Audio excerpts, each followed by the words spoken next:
Good morning, everyone, and welcome back to Rejects and Friends Rapid Fire 2026. My name is Adam, and I have the honor of being your host for this run.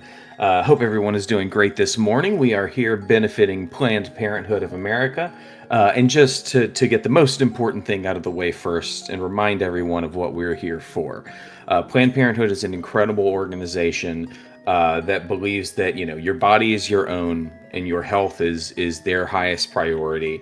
They provide access to safe birth control in whatever form that may be, hormone therapies, STI treatments, all sorts of stuff for sexual and reproductive health.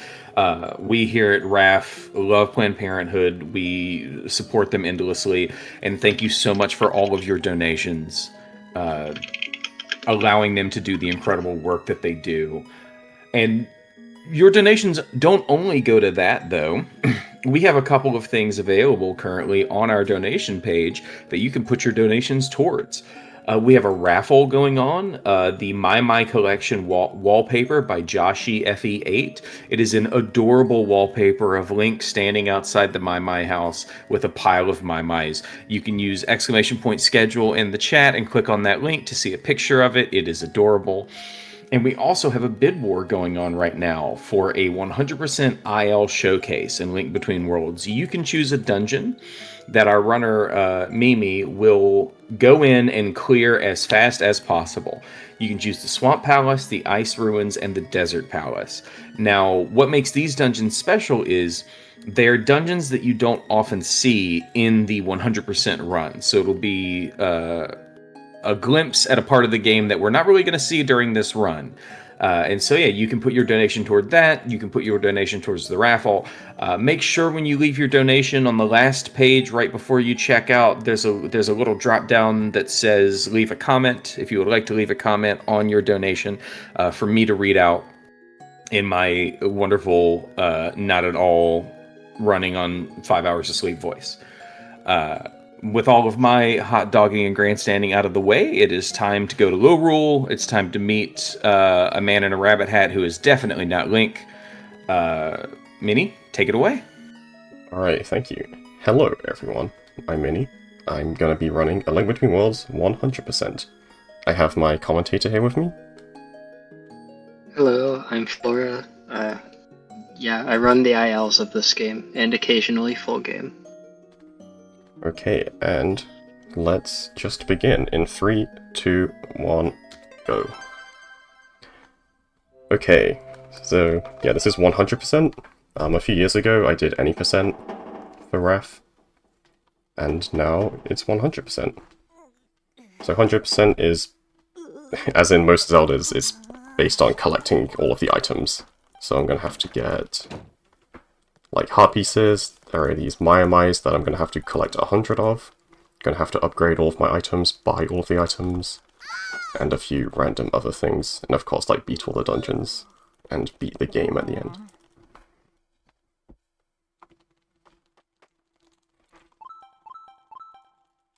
Yeah, it's a very cool run. Lots of fun things to see that you don't get to see in any percent. Yeah, it's one of my favorite speedrun categories, just at all, really. I'm very glad to be able to show it. So it's gonna start very similar to any percent actually. Pretty much any glitched category is gonna have basically the same beginning. First few minutes are gonna be just as normal. Then we're gonna do a trick which is gonna allow some early game sequence breaking. And allow me to get some items early. But for now, just gotta save with this weather vane. I do have to activate all of the weather vanes for 100% as part of the category. But that one you have to get regardless. The game does not let you go until you save there. Yeah, and thus, if you all really want to make Minnie hate himself, you can get him to run low percent, where he's not allowed to get any of the weather vanes. I should do low percent. I love that category. Low percent scares me as a category. It's terrifying, but it's fun as well. Alright, at the blacksmith, this silly guy's gonna forget his sword, so I gotta take it back to him.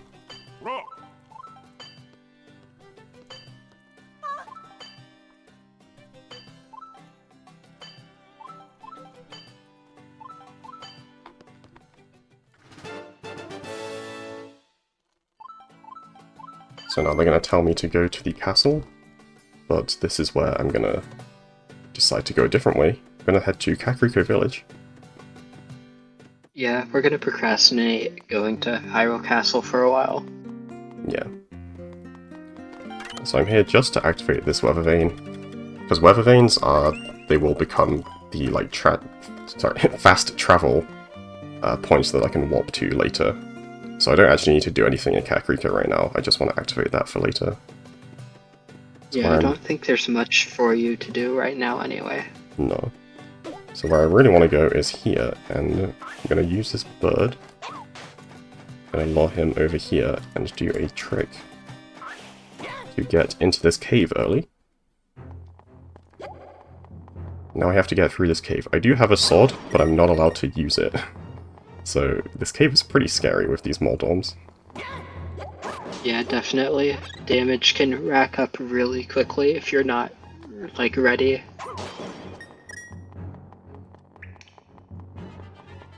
Alright, they were quite nice. That's probably the smoothest I've seen that cave go in a long time. Yeah, that was awesome.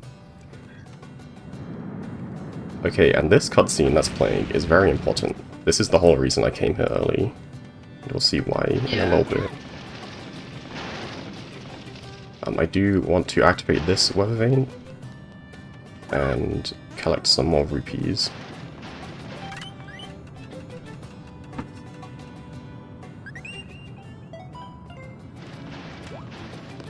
So if you get lucky, I need 10 rupees here. If you get lucky, you can get that during the cave. But I can just get them from this rock. And oh no. Yeah, oh no. Rip. But suddenly, Rabbit Man. Yeah, we don't know how he got in our house.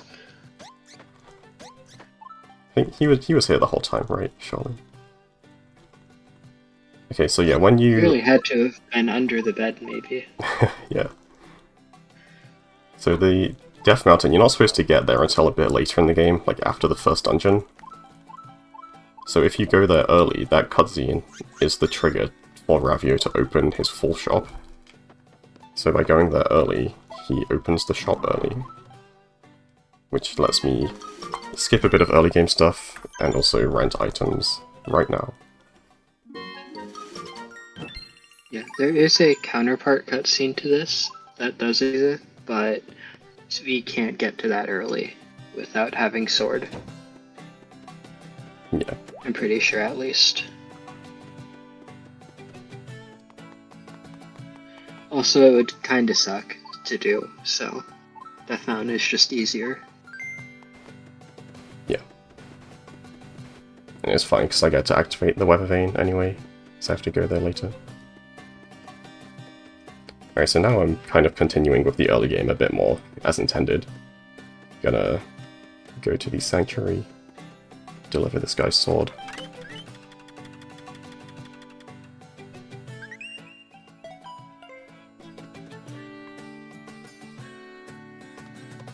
So I rented the Tornado Rod and the bow, which is a bit different to any percent. In any percent you'd get the Fire Rod. But the Fire Rod isn't really useful for me right now, so I'm gonna get the Tornado Rod instead. It's gonna be very useful in the first dungeon.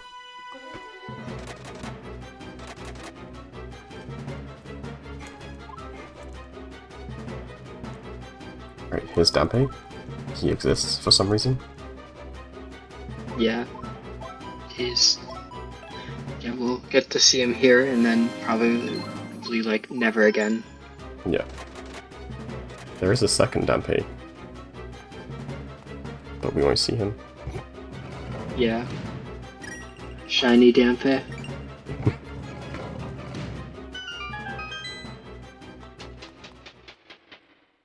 Right, Also, so I guess obscure lore, the kiosk demo has a piece of heart under one of those gravestones.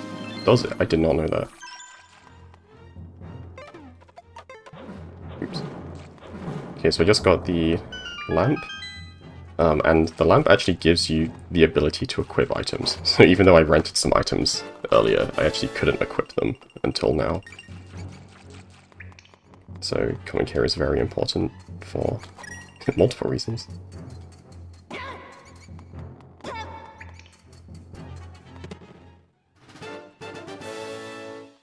Yeah, the kiosk demo has a lot of interesting differences.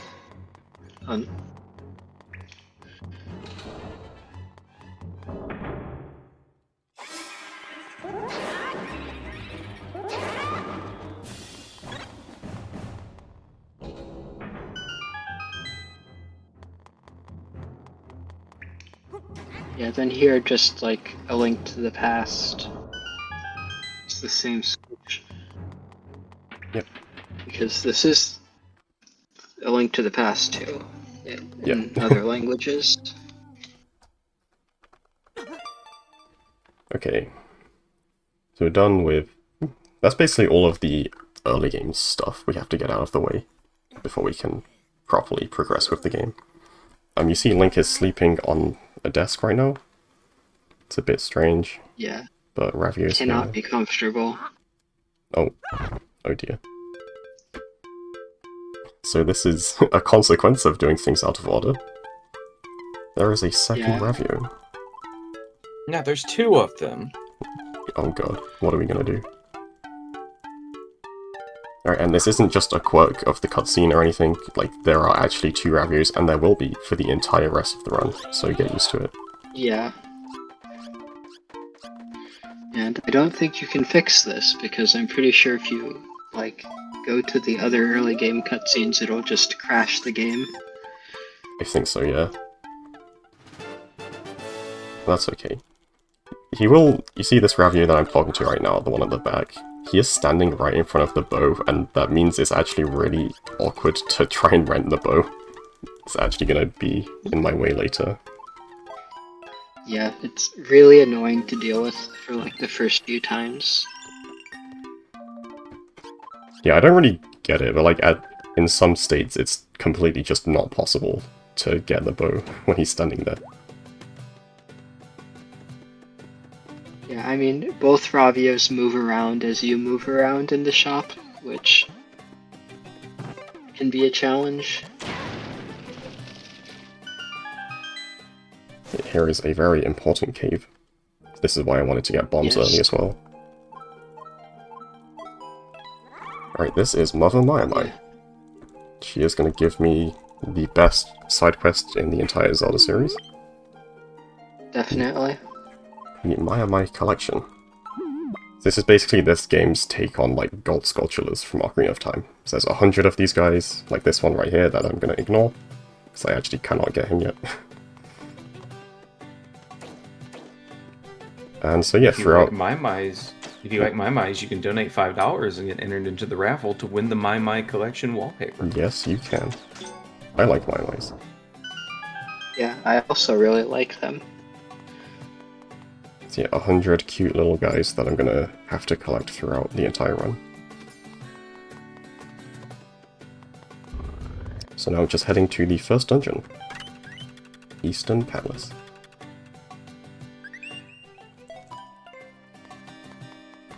Yeah, Eastern's a cool first dungeon. Big fan.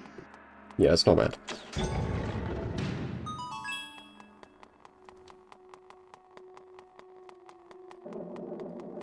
Gonna damage boost here to go through this. Ooh.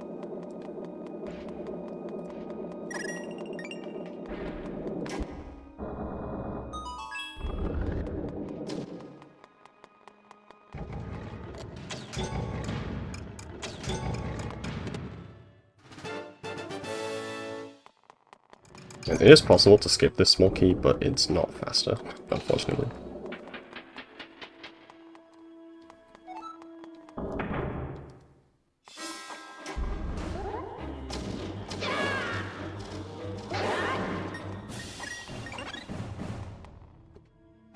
Yeah, Yeah. dungeons in general are just very fast in this game, so like your skip has to be fast too.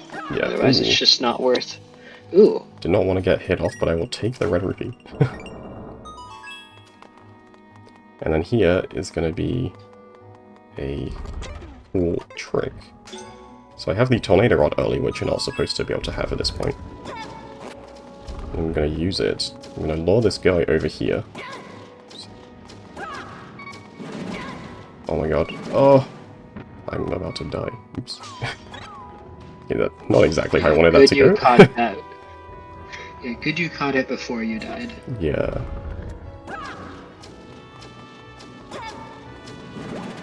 Okay, there we go. Yeah.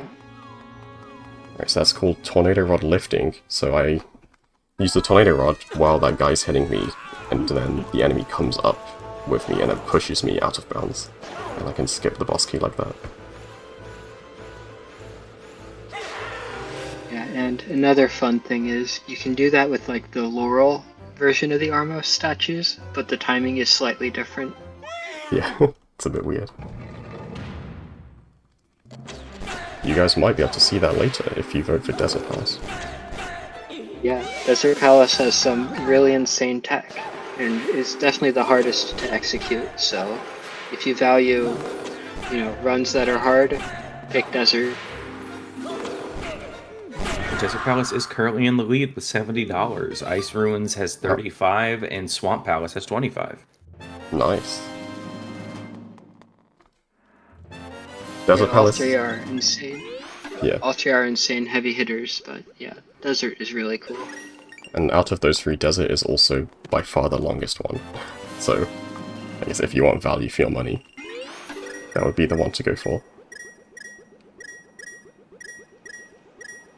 Yeah, Mini has done a very good job of shortening a lot of the IL world records.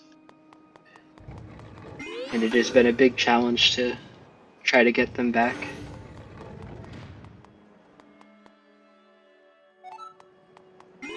Okay, so now I have the ability to merge into walls, which is like the main mechanic of this game. I'm going to be seeing this a lot.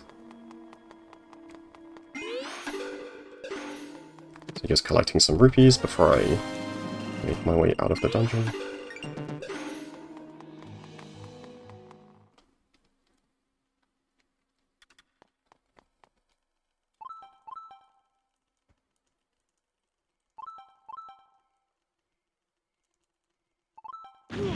Yeah, so now this person named Oswald we haven't heard of is having something happen to him. Yeah, apparently. Don't know who that guy is, but Yeah, sure, he's a not nice sure guy. who this... Yeah.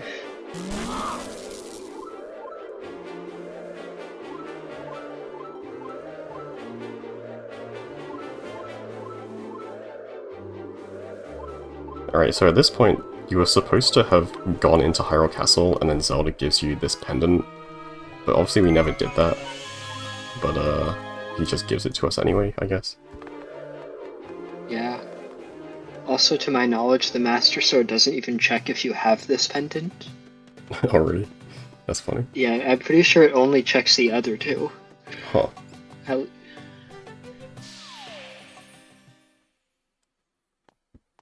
And then time for everyone's favorite witch. Yep.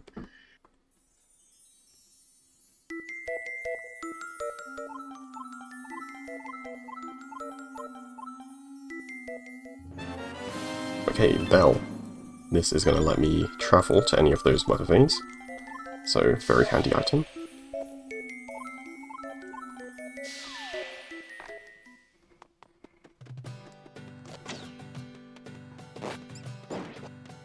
No. Unlucky.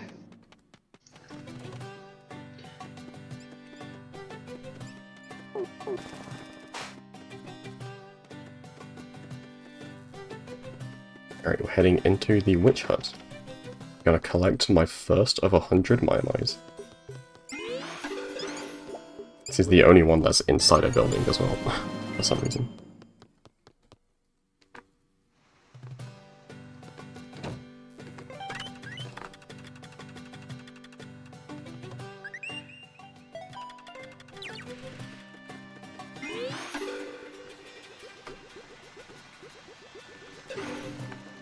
Yeah, we continue merging tele transition screens so that the Zora on the other side of that gap doesn't try to talk to us. Yeah, normally the Zora's like, whoa, how did you cross the gap? That was epic. But you don't want to get that text. Alright, Shady Guy.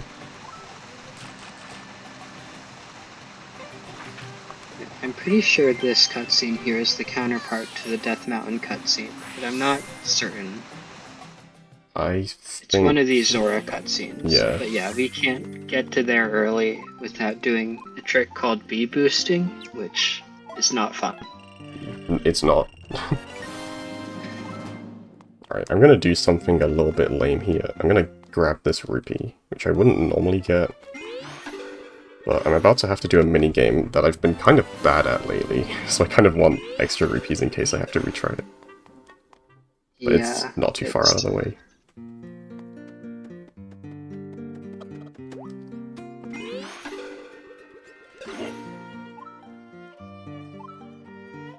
Alright, we sneak up on this guy, and for some reason, because of doing that, he's going to give us his shoes. Yeah, we really like his shoes too. They're very nice.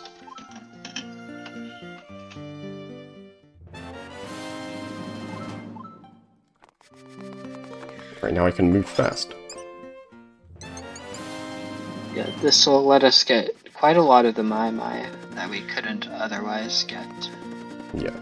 A lot of the Mai you have to walk into something with Pegasus boots. Yeah, now we're gonna have fun and play with some chickens. Alright. This is the scariest part of the run. Yeah. So yeah, 3 levels, they get more difficult as they go. And I just gotta dodge some chickens for 30 seconds. This one's pretty easy, although I did actually fail this level the other day. So, it is possible to fail all of them.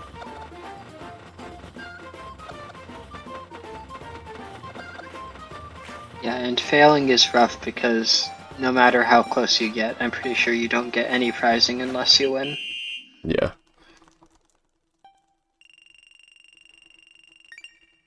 Alright, 1 done. Also, yeah, banger alert. Yeah, the minigame music in this game is very good. It's actually ridiculous how good it is.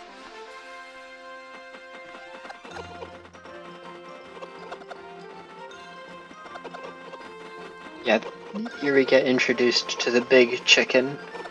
Yep. Those are comically large chickens. Yeah.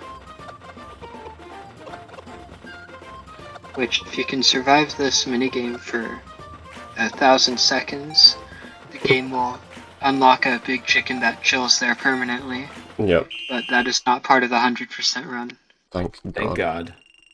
I've tried to do that minigame, I got like 300 seconds, and then I died.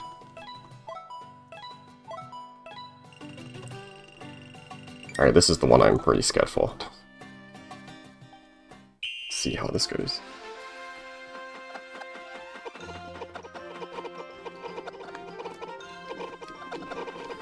And it is, in case you can't tell, it's just completely random. I have to just react to it. I can't just move the same way every time.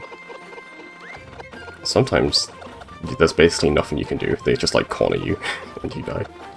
Yeah. Hopefully that doesn't happen. Yeah, definitely not, because this one costs a lot too. Cool. Okay, cool. Very nice. Alright, so did not need to grab that silver rupee, but, I mean, I'm gonna need a lot of rupees throughout the run anyway, so...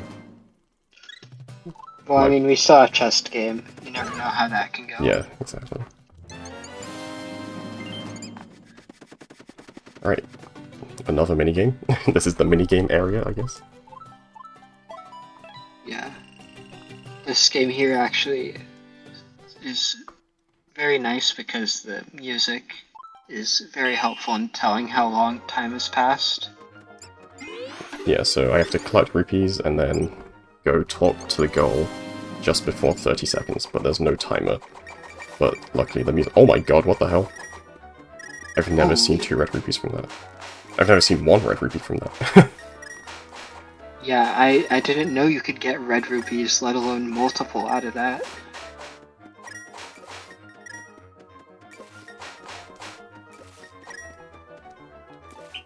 Okay, that's insane. Yeah. I did actually get 2 red rupees in my task that I'm making, but like, that took like a day to manip. That's Yeah, that's the ridiculous. most rupees I've seen out of Rupee Rush 1. It's actually insane rupees. Half a second left Well, on the timer is so impressive. Yeah. well, the music is a very handy cue to where if you listen to the right spot in the music, you'll get it every time. Yeah. And when you... The reason we wait to the last second is that if you're within the final second, you get a, like, 3 times bonus. So you triple your rupees.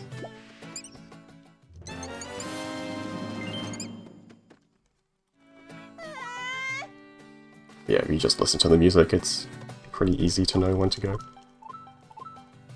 Yeah, then here, Goalie gets punished for waking us up.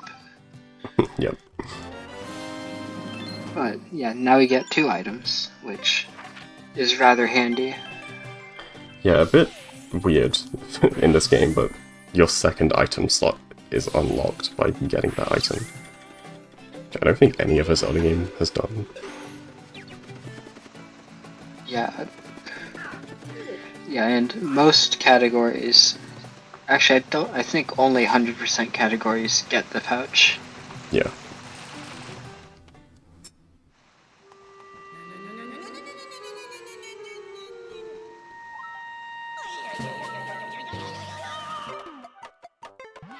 I'm gonna do a trick here, called a bomb rod, to get up on this ledge. Easiest bomb rod in the game. Yes. Alright, so that looked completely useless, so why didn't I just walk up the stairs? But at the top of the stairs, there is a trigger for a cutscene, which I do not That want to cutscene hit. is slow. Yeah. Yeah, the cutscene trigger is still there, by the way. So it's really funny when you've triggered it after doing all this. Yeah.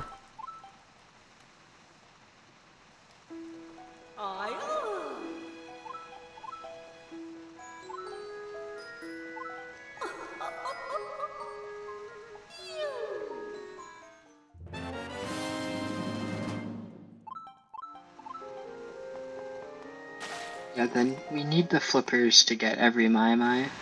There are 7 you cannot get with flippers. You cannot get without having flippers. Yeah. That is one of them.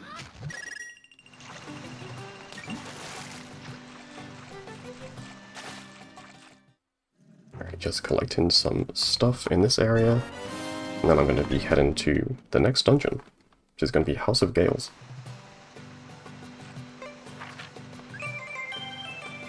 Yeah, we'll get to see the Mai that ruined max percent flipperless.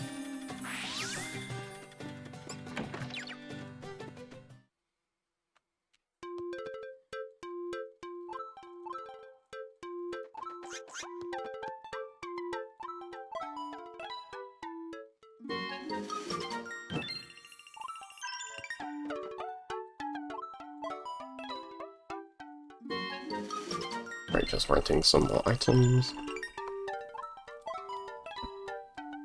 And yeah, you can see 2 refugees are still there. And it kind of messes up the, like, dialogue as well.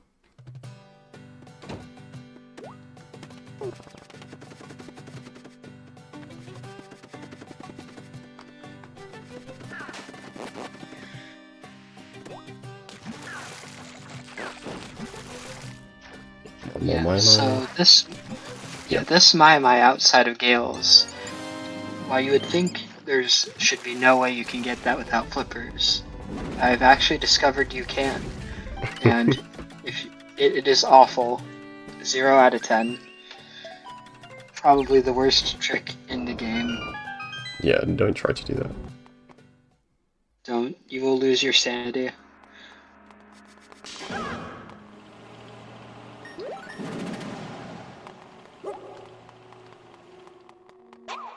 Anyways, yeah, House of Gales, the second Hyrule dungeon.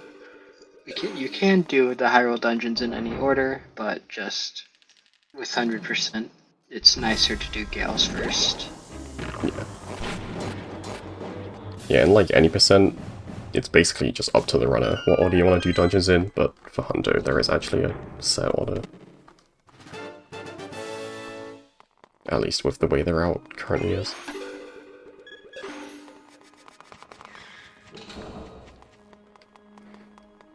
Alright, gonna be going for a trick here to try and get on top of this moving platform.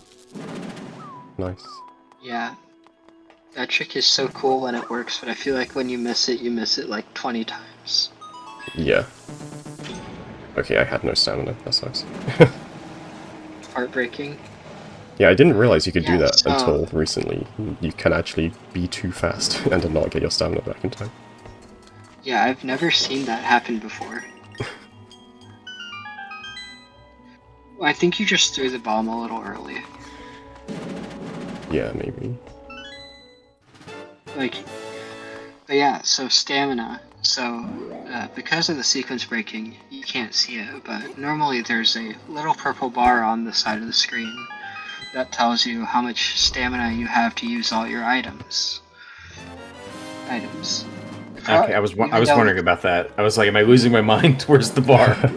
Yeah, I Yeah. actually forgot to mention that. Yeah, but despite it not being visible, it is very much still present, and something you have to learn how to manage without seeing. Yeah. Then here we're gonna see one of the handy tricks with boots, dash sliding. You can just cross gaps for some reason. It's very handy, it saves a lot of time in little places. And we'll see it save time in very big places later in the run. Alright, this boss, I'm going to be using a lot of bombs and tornado rod, so this is somewhere I really have to manage my stamina well. Yeah, this boss also Oh, okay. can spiral out of control very quickly.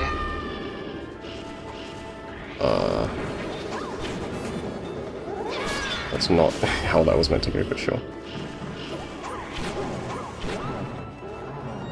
Yeah, fortunately the fight kind of does reset between phases, so you can like gather your composure. Yeah. So yeah, a bomb and a spin will destroy each of these layers.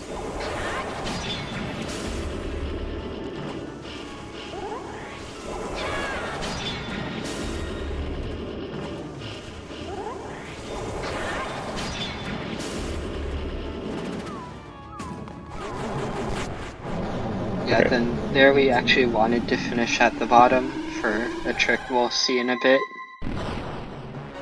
Yeah. So it looks like I'm, like, further from the heart than I should be. But I'm gonna mash the tornado rod here to get onto this platform, which you're not meant to do, and reload the room. And you'll see now, this pendant is here, which wasn't there before. So normally when you grab the heart, there's like a few second long little animation where that pendant spawns in. But by reloading the room, I skip that and save some time. Yeah, that pendant cutscene feels like it takes such a long time.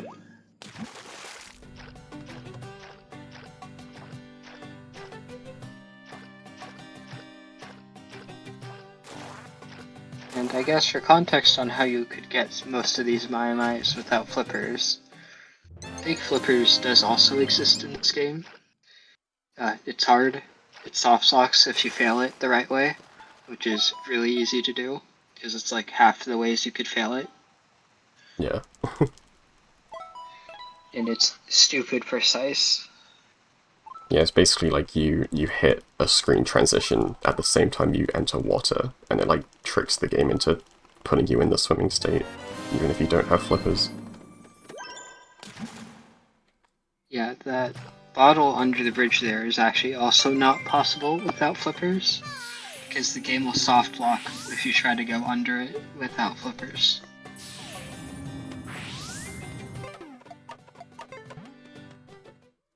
Okay, using that Death Mountain warp that we got way earlier. And just heading straight to Tower of Hera, the next dungeon. Dash Yeah, right across that gap. Yeah, Hera is a cool dungeon. It's grown on me a lot, even if it's hard.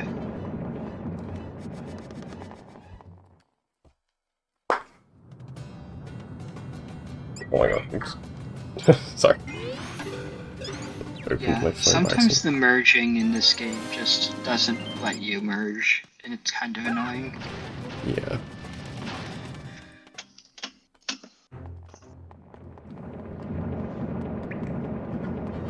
I was just grabbing my phone because I've been using a metronome to do a trick coming up lately. And I realized I forgot to set it up beforehand. I'm trying to like grab my phone and open the metronome app. Oh, that's smart. Question from the chat: do you have to fully buy every item for 100%? I believe so because of the My Mice, Yes, right? Yes. You have to but buy the yeah, items before the game lets you upgrade them.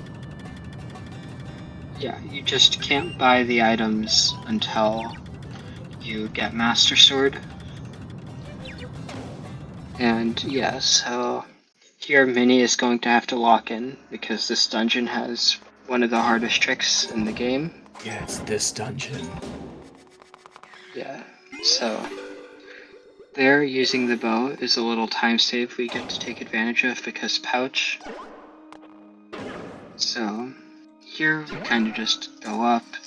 Most of these chests just contain rupees. That chest down there contains the compass. But this room here, we're gonna sequence break, or I guess we're gonna deviate from how the dungeon is normally done. So, yeah, Minnie's gonna just kill that Moldarm so it's not in the way. Nice. Yeah, and yeah, now we're gonna Bomb Rod. And now that we're out of bounds, we can just Tornado Rod up through the dungeon, getting through it very quickly. Especially since Hera doesn't really have anything else for completion. Yeah, so that trick is, it's like a 2-frame window at 60 FPS. It's really precise. Yeah, Very glad to get that first try.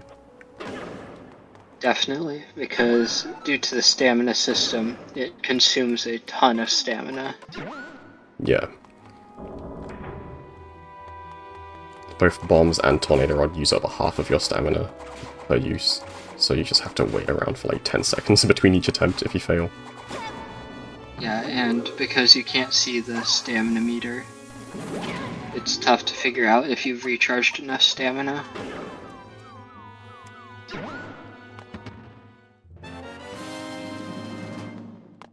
Yeah, then here by being precise with your movement, you can one cycle that.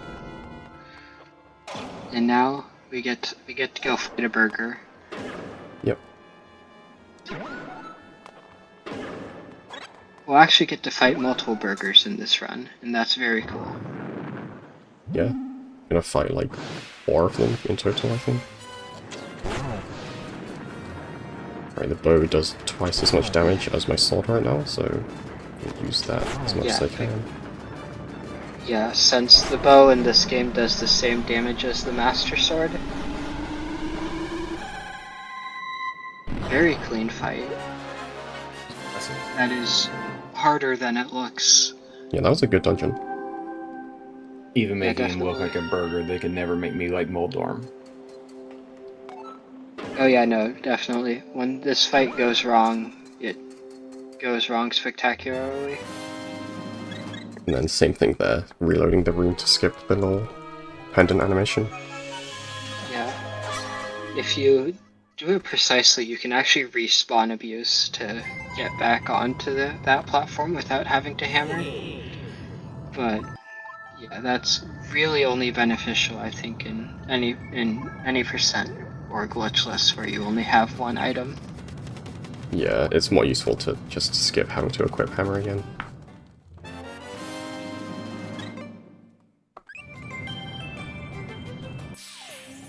Okay.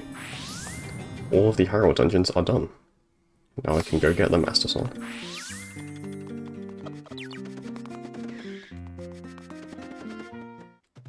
Yeah, making very good progress. But first, we're gonna get the best item in the game. Yep, most important item. Get the hint glasses.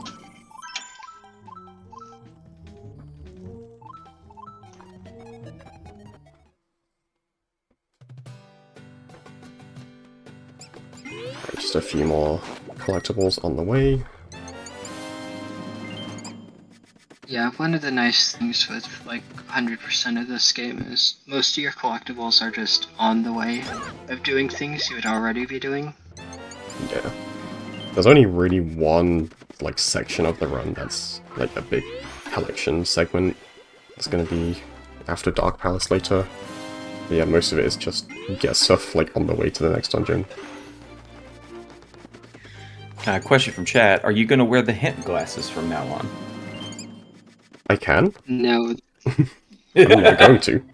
There are some like yeah, auto-scroller sections of the run where I do sometimes just put them on for fun because you're waiting around anyway. So I can do that. yeah. But in general, no, I'm sorry. I also have a $5 donation from Anonymous that says, "Good luck, Minnie." Thanks. Good luck to you too. Yeah. Hint glasses do severely reduce your visibility, which is a challenge because there are some very position-precise tricks. So being able to see fully is important. Yeah.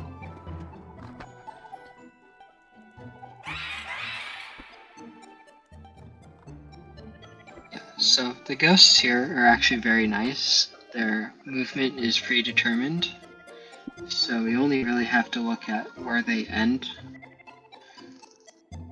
and just pay attention from there. Yeah, so when they're like shuffling around, that's the same every time. So I just have to look at the end when they actually pick a direction. Yeah, you've gotten very good patterns for Lost Woods here. Yeah. After having tasked this, I actually now know what the fastest one is, and it's getting both up. I've actually tasked every single option now. Yeah, Minnie has been doing insane work on 100% tasks, which will be very exciting when it comes out. Yeah. Can't wait to see that. Hopefully by the end of the year. But we'll see. Yeah, but if you are interested in Link Between Worlds tasking, Pancake made an amazing any percent task that even won awards from task videos. It did. I think So it got you should go Task of watch the that. Year last year. Yeah, it got Task of the Year and Best New Task. Yeah. Unfortunately, I don't think I can get Task of the Year this year with the 120-star task that just released. Yeah. It would be a bit difficult to beat that, I think. But yeah, go after this. Go watch. You should consider watching Pancake's task at some point. It is very cool. Lots of cool tricks that are only task spot only. Yeah. Alright, I'm heading back to Ravio, but I don't actually want to rent any items. I'm just gonna leave. Yeah. Maybe you see... So the best mechanic of this game. Yes. Alright, he just gave us the ability to quick equip. So now I can use my touchscreen and equip items without having to pause the game. So Yeah, make an this entire will be- trip there just for that. Yeah, it is. Not only does it allow us to equip items faster, it lets us do most of the glitches in this game without having to pause. Yeah, so... And yeah, now we're gonna go talk to Zelda. Yep. But yeah, so this is stuff you're supposed to do at the very beginning of the game, but obviously I didn't. But the game still is like... the game still thinks I have to do this. So I'm coming to Hyrule Castle to, like, you know, beat the dungeon and go to low roll. But the castle is still in this state where it thinks I'm in the early game. So you see there's, you know, input and soldiers, but also the enemies. So it's a bit messed up. Hyrule guards aren't doing a very good job here.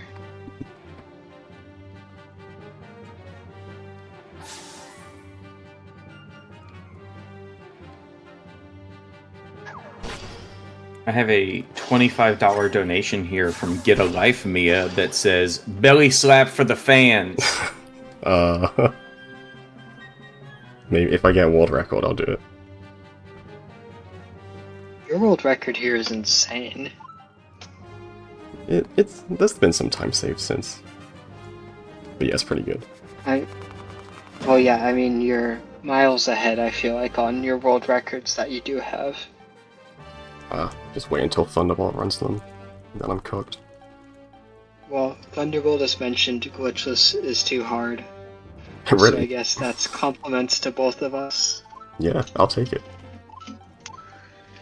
Yeah, no, me too. It did definitely boost the ego a bit. Alright, so yeah, we're watching this cutscene. Zelda is turned into a red soldier, apparently. Cutscene's a little messed up. Yeah, spirit tracks, flashbacks. Yeah, now that we've watched those, we can context- actually progress. Yeah, for context, Thunderbolt has not only holds the any percent world record, but holds it by an insanely large margin. Yeah, it's like 90 seconds. Yeah. Which, I mean, I feel like a lot of the main board world records have a large difference between first and second. Yeah, but... Because, like, you have a big difference from me and Glitchless, but I also haven't PB'd there since, like, 2023.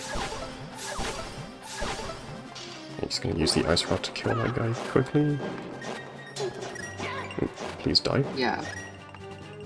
One of the things to also note with killing that guy with ice rod is, you have to actually wait a bit because the enemies also have iframes. Yep. Alright, another tornado rod lifting there. Same as Eastern Palace. Boss key skip, but that one's much easier. Yeah, for some reason. Yeah, the Eastern one's actually very precise.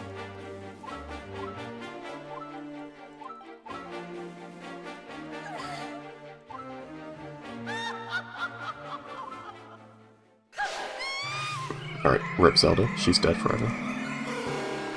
Yeah, we won't Pour get one to out. see her again. Yeah, pour one out, go donate to RAF about it. Yeah, donate to Planned Parenthood. Yep. And write, in your donation comment, write a eulogy for Zelda. Or an obituary. A question in the chat. So the reason we watched that Zelda cutscene is just because there are, like, castle soldiers standing in the way of where we need to go. It's like we don't actually get anything from it. We just need them to move. There's just no way to get past them without watching it. I will say the sad part of these glitched categories is it does skip some of my favorite music in the entire game. Yeah. So, yeah, there's a very nice arrangement of Zelda's Lullaby that you see in glitchless categories, which I guess glitchless for next RAF? Question mark. Yeah. Could do glitchless or low percent. You guys can choose. Yeah, you can even get me to do glitchless. Glitchless race? Hold up. I mean, yeah, you have first and second racing glitchless. A preview for Rejects and Friends Sub-Zero 2027. Alright, Yuga. Boss fight. You can tell which one's the real one by his staff thing. Yeah.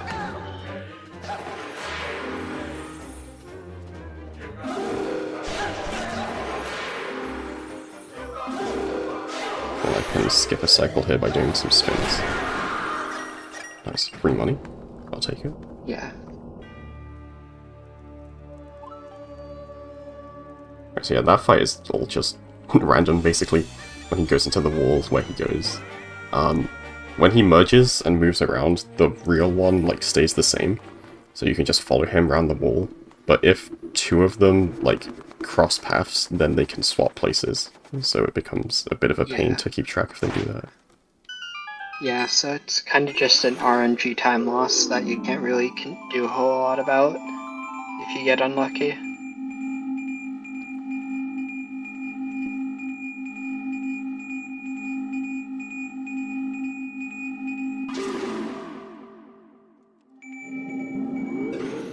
Yeah, if you thought the tricks you've seen so far are cool, yeah, it's only gonna get cooler from here. Yep. We are now in low I roll. imagine when they were pitching this game, somebody walked into a boardroom and just wrote the word "low rule" on a whiteboard, and they clapped for the next 45 minutes. Like, dropped the marker on the ground. Yeah.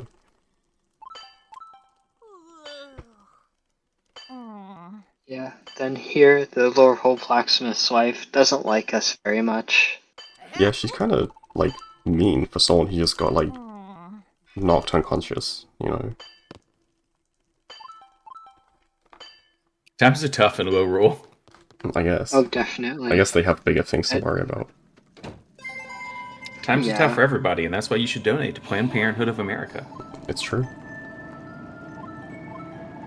Yeah, and one of the actually interesting quirks of Laurel is certain parts of Laurel are only loaded at any given point. So, like, while the map shows you all the other areas of Laurel, even if you might be able to see them, you can't necessarily get to them.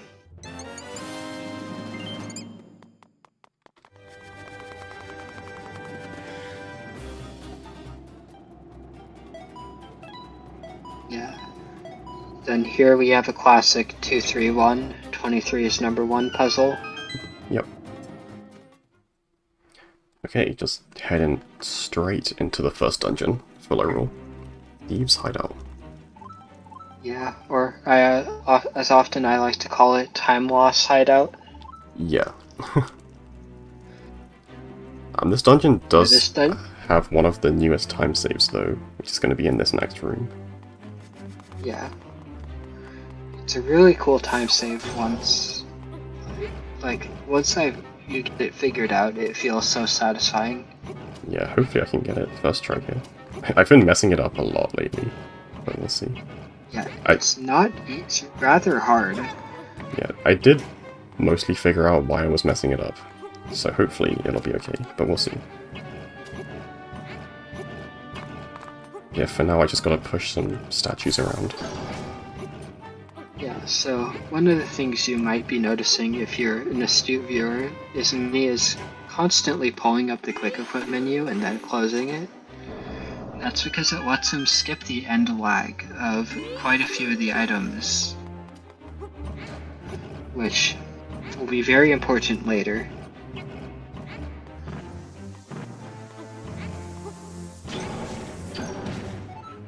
Nice. There we go. Okay, so we use that statue to clip out of bounds. So that trick has been around for a long time, but in the past that always required 2 statues, so you had to drag the other statue from all the way across the room. But it was somewhat recently found, you can do it with just one of them. I feel like that was found a few years ago, but yeah, you don't get very many trick discoveries, so that's still relatively new. Yeah, new for this game. We don't get much. Oh my god. Okay. Oh my Oh no. god. They just woke up in very, like, staggered timing for some reason. Yeah, that room is scary because literal enemies do so much damage with green mail. I'm actually gonna just go here to grab some health. Yeah, that is smart because dying unintentionally loses a stupid amount of time. Yeah, so those enemies are stupid. Because when you do some damage to them, and then they like go back to sleep, and then it's completely random how long they take to wake up again. And they just like woke up in the worst like pattern possible there. It's like 2 of them woke up super early and the rest didn't, and I just could not really do anything. Yeah. Yeah, like I remember Rom like posting a little thing of like a guide to help make it more consistent, but even then the game will just troll you. at least I didn't die. That's the main thing. That's all that matters. Yeah, then here we have a time loss girl who we have to escort. And we really only have to escort her because she's the key to getting the boss to spawn. Yeah. It's actually very easy to just like clip to the boss room early. But the boss just doesn't exist unless you specifically take Fifiel to the boss room.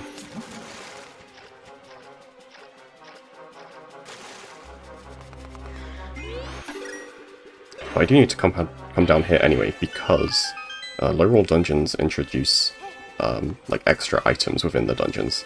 It's like all of the high roll dungeons were basically the same as any percent, but in low roll they actually have extra items I need to get.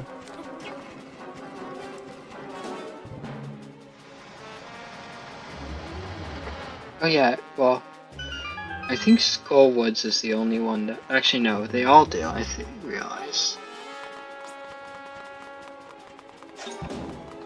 Yeah, they all have. Yeah, well, just... Desert Palace doesn't really, I guess, because you have to get No, the Desert Palace has anyway. Titan's Mitt. Yeah. Because any percent skips that. That's true.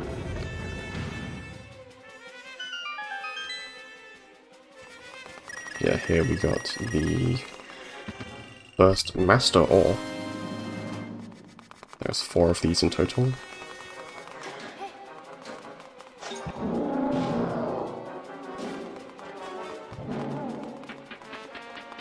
Yeah, then here she gets stuck, but she eventually figures it out. Yeah.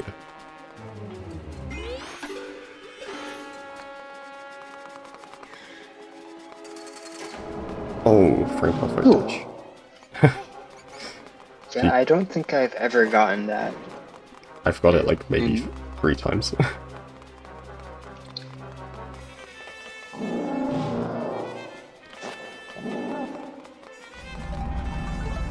Oh, she does not like that enemy. Yeah. Yeah, so classic example of time lost girl losing you time for no reason. Oh god. Okay. Oh no. I did not realize I hit the switch the first time. That was silly. Okay. Oops. Yeah, well, that's lucky that it respawned her because, yeah, fun fact, if she falls here, you have to go get her back from the jail cell. Yeah, that would have been bad. I really was surprised that that first bow shot didn't miss, but I guess it didn't. Yeah, the hitbox is pretty generous.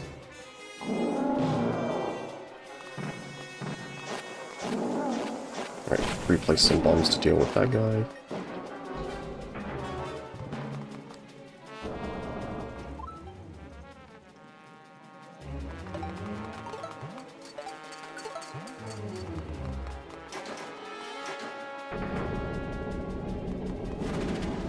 And just a small time save here. Instead of merging on the platform moving across, I can do that. Yeah.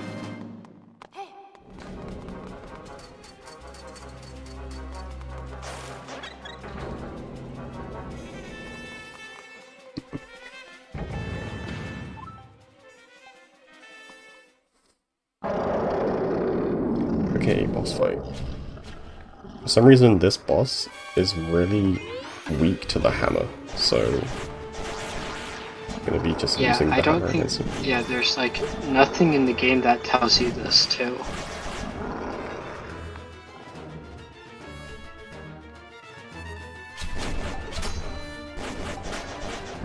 Yeah, here we intentionally don't quick cancel the hammer because if you let the hammer animation play out, it does double damage. And yeah, that's the boss fight already. Yeah, it's really weird. I've actually looked at like the memory values for this now. It's like it does like 1 hit, and then it waits like half a second, and then does 3 more hits really quickly if you let the animation play out. So it does 4 hits in total.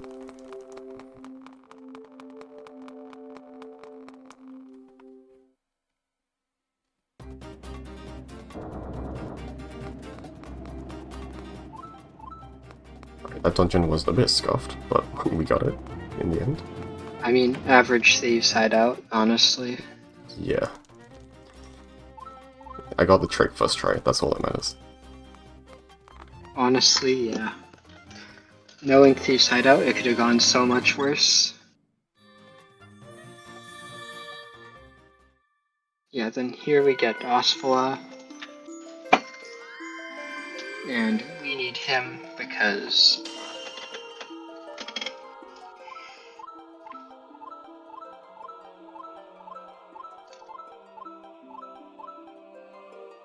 Yeah, we need him because he will give us the Sand Rod.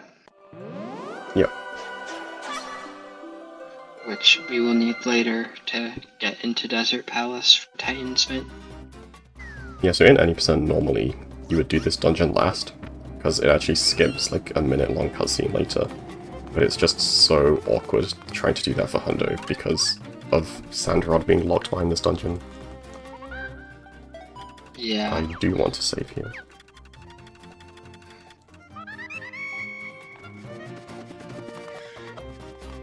Okay, time for the most fun part. Let's go gambling. This is chess minigame. So I have to pay this guy 200 rupees. He's gonna put 15 chests. One of them has a piece of heart, and I can open 3 of them. Let's see how this goes. This is gonna determine my rupee route for the rest of the run, basically. Oh my god, okay. Yeah, we take those, I guess. Yeah.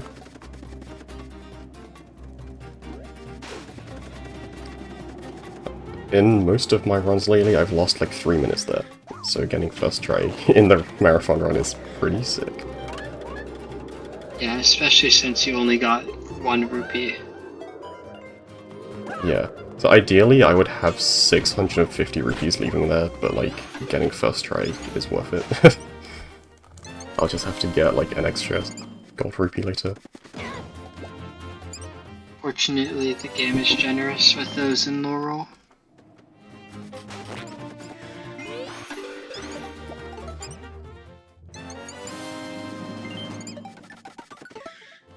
Just a bit more collection.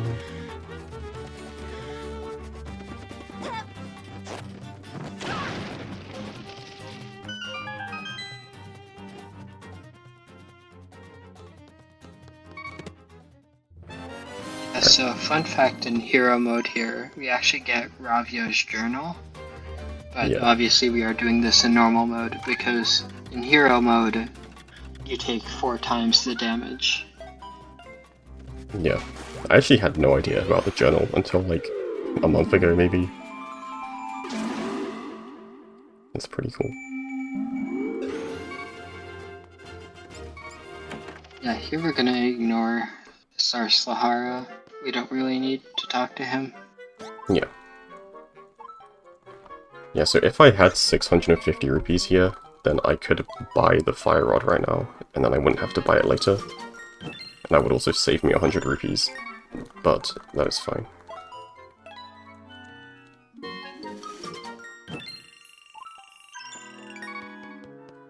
Yeah, we'll deal with Boomerang later. It's not super helpful. Yeah, and by super helpful, we mean helpful at all. Yeah, it has very niche uses that aren't really in the 100% category.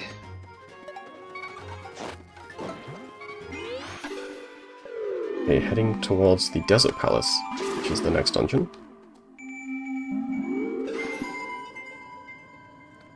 And if you've seen any percent, you would know that it's very easy to just fully skip this dungeon. And I'm going to be doing exactly that in Hundo as well.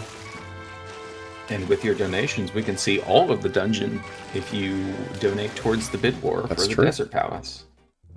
Yeah. Well, even then, we can still skip a few of the rooms.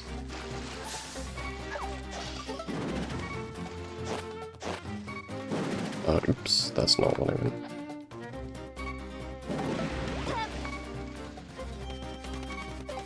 Okay, so there's a ice rod clip into a tornado rod into a fire rod boost, and then into a dash slide here. And grab the heart container. and grab the painting. Desert Palace has been skipped. Yeah, being able to skip Zaganaga is very handy. Yeah, the boss fight here takes a while. And can be rather annoying, because you can just get bad movement patterns.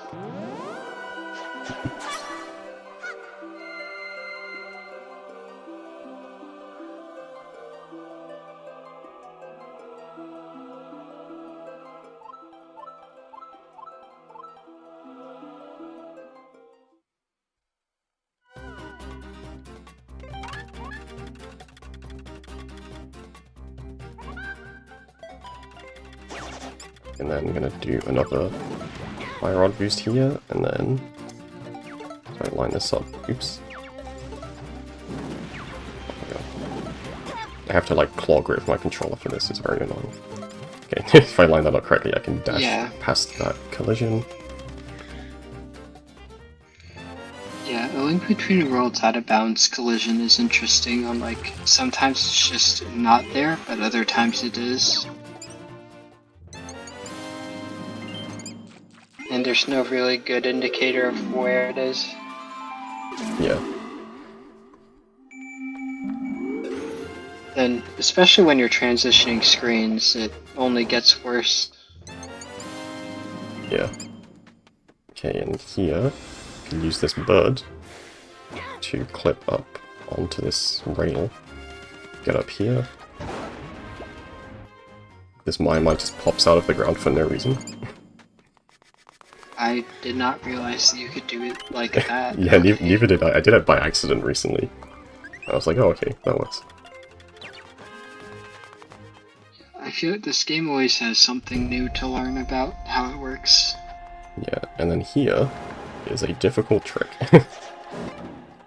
Difficult is an understatement. I think you are probably the only person who can do this with a shred of consistency.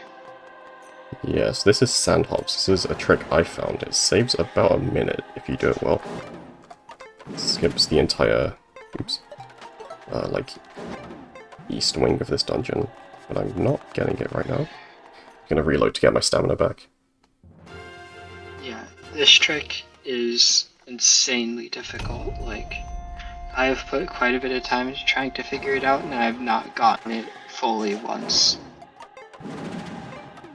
I keep pressing that by accident. Nice. Alright. Then Yeah, that skips a few rooms. Yeah, probably the most annoying mini-boss. Yes. And then here I'm going to do another sand hop, but this one's actually very easy. So I get to use a bomb. And just do that. That only works there. Unfortunately, you cannot just do that for the first room. Is that faster in the IL? No, because you have to get both of the keys anyway. Makes sense. Okay, so yeah, while we did skip Desert Palace earlier, we do still have this big chest you can see that has the Titan's Mitt. Do still have to get that. But once I've grabbed that, obviously I already beat the dungeon. I'm just gonna leave. That's all I need to come here for.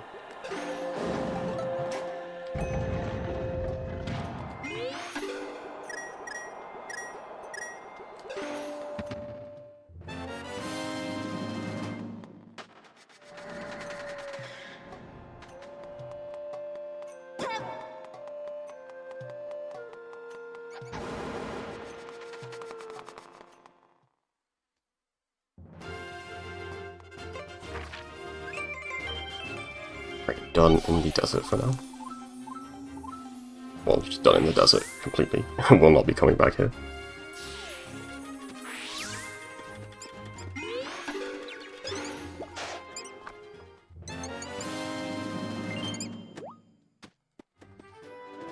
Now heading to the next dungeon, which is going to be the Dark Palace.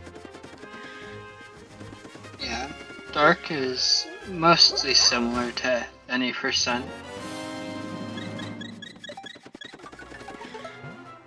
And is actually, I think, the same as you would do it in Glitchless. Yeah, this is the least broken dungeon. There's basically nothing that we found out to save time in this dungeon over just doing it the intended way. Yeah, the hard part with Dark is the walls are insanely high for some reason.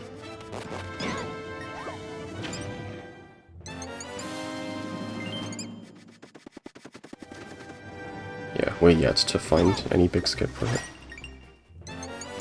But we do have a skip just before the dungeon, in the Dark Maze. Yeah. On it, yeah. Any skip in Dark 2 would have to be like really quick for it to save time. Dark is such a short dungeon, as is.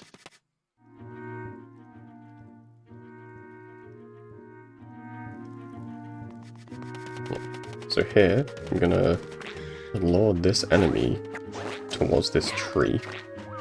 Walk on the tree, and that's gonna let me flip up onto that little railing there.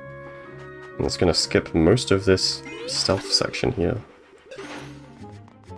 Yeah, the guards don't have the best vision here.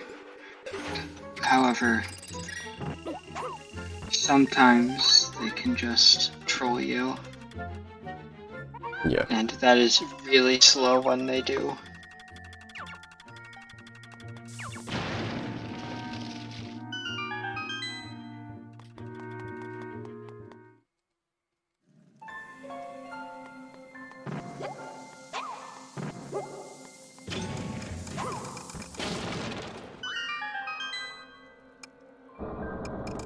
Okay, so this dungeon is mostly going to be about managing my equips.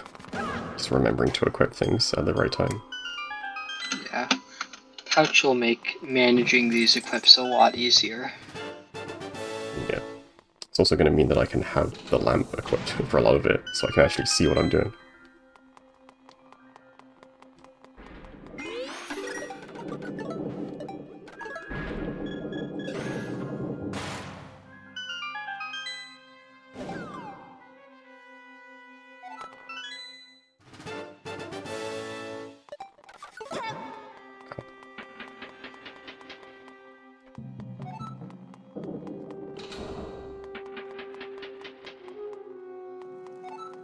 Alright, this dungeon is kind of confusing casually, but in the run, when you know where you're going, you actually skip quite a lot of it.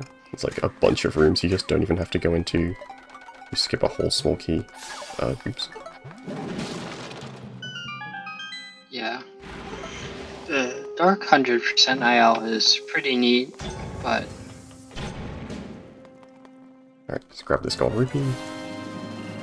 I did not know that gold rupee was there. That is useful to know. Now you know. It's not relevant for the 100% IL. Yeah, there's a few, like, weird areas in this dungeon that, like, don't really have anything in them. I think on the left side of this room, there's also, like, a weird, like, area that you can get into. Yeah, Link Between Worlds loves its weird little areas that don't have very much in it. Yeah.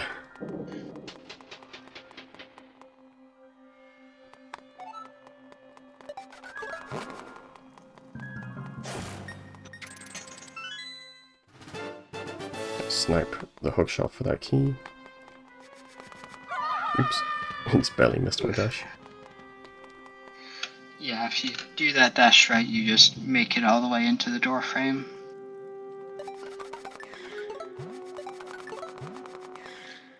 Yeah, then, speaking of areas that troll you, this next room could kinda just troll you for no reason sometimes. Yeah. So yeah, you can't really see them, but there are 3 switches that I need to throw bombs at. But for some reason, sometimes your bombs will just, like, despawn.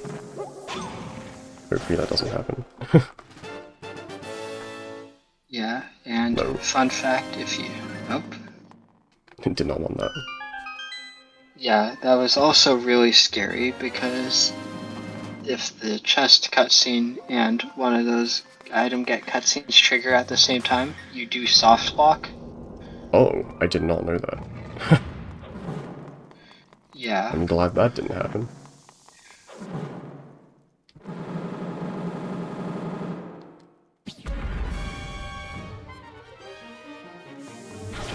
Yeah, it's a very niche soft lock that fortunately I've never had happen. But like, you can definitely find some instances of it happening in the ALBW Discord. Yeah, well, I will keep that in mind. Minnie, how do you feel about the Ice Ruins? It is my favorite dungeon in the entire Zelda series. And that's not. I have incredible news for you. Liz the Wizard has donated $250. Oh, And all of that went towards the Ice Ruin for the IL showcase. Liz, you are my favorite. Yeah, that dungeon I think has probably had the biggest cut to my former world record. Okay, actually, here, I have a comment from Liz that wasn't able to be put on the donation. Mini AVP, let's run it back with the VA sometime. Love this game and Raph with all my heart. Let's keep it up. Thank you so much, Liz. Thanks, Liz. Yes. Alright, Yeah, the Ice Ruins haters is- have got their work cut out for them now. Yeah, the Ice Ruins IL is insanely cool because you get to sequence break how you do it in so many ways. Yeah, Ice Ruins is the most, like, open dungeon when you have glitches. Like, you can just go anywhere at any point, really. Yeah, the new route Mini discovered saved like 2 minutes over my previous IL world record, which was already only like 6 minutes long. I love that you love this dungeon and that it's currently in the lead, but I am contractually obligated to say everyone knows the Ice Ruins are terrible. Vote for the other stuff. Whoa! Hold on a second. I'm sorry. I have another donation. Go for it. Oh? Ravio donated $250. No. It says, let's donate $5 for every Mai in the game. I've got the low rule ones covered. Can chat cover the ones from high rule? And that $250 went towards the Desert Palace. Oh, So God. we currently have the Ice Ruins at $290 and the Desert Palace at $320. It is very close between those two. And Swamp Palace also exists. Listen, Swamp Palace is doing its best, and honestly, I see a lot of myself in Swamp Palace right now. Swamp Palace honestly probably has the biggest pain trick at the very end. So, you know.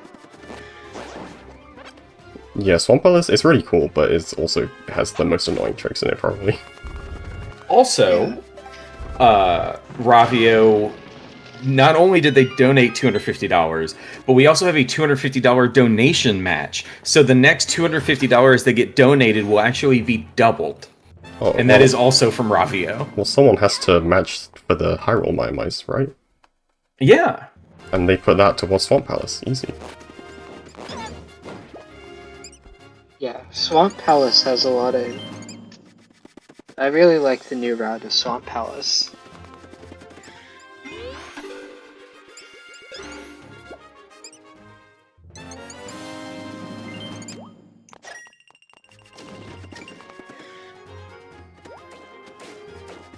Alright, so this is the main, like, collection segment of the run. It's gonna be a bit of time before I get to another dungeon.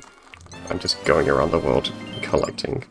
I think, like, almost half of the Mai-Mais in the run I collected during this section, right here.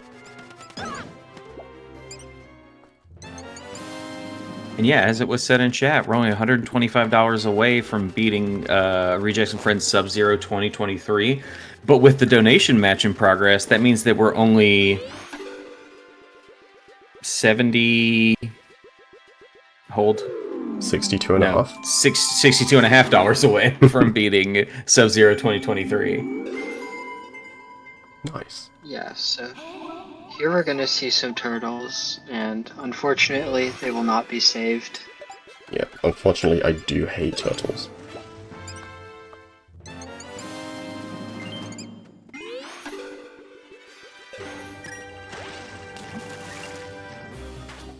Yeah, you want to see how much I hate turtles?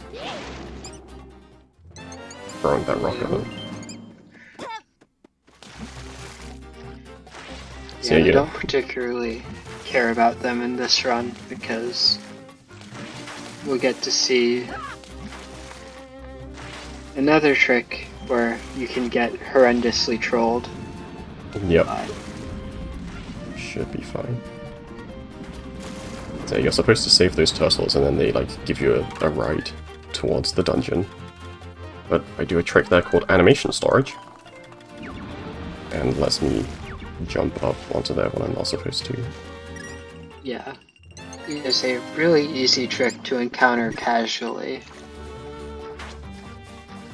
Like, if you're gonna encounter any of the tricks in this game casually, it'll be animation storage.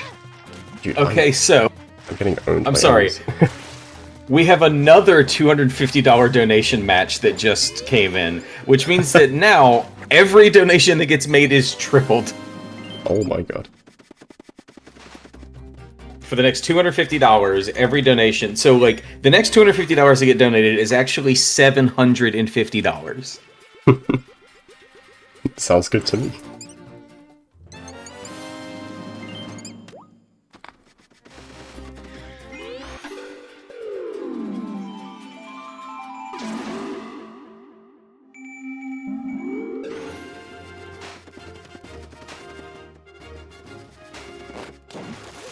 Okay, so I didn't really mention it, but I just went to Turtle Rock, which is one of the dungeons, and I activated the weather vane, but I didn't actually go into the dungeon.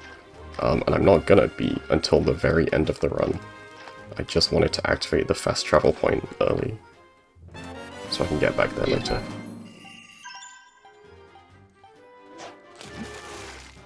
Yeah, Turtle Rock is probably the best dungeon that gets to utilize the nice items compared to every other dungeon in the game. Yeah.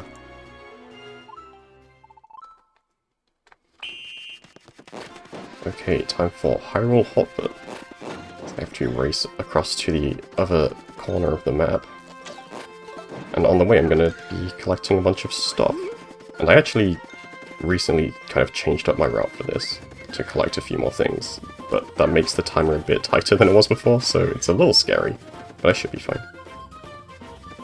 Yeah, Hyrule Hotfoot is actually, especially the first one, is rather generous.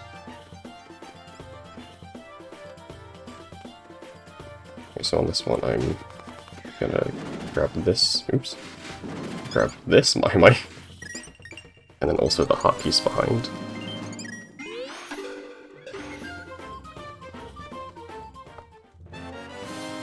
And this tree can give me lots of rupees if I get lucky. And if I actually hit it, oh my god. Okay, I didn't get many rupees. And I missed that red, that's okay. I should still be fine for time, even though I'm kind of messing up. Oh yeah, no, you're chilling. The second race is a lot tighter, so hopefully I don't do anything stupid there.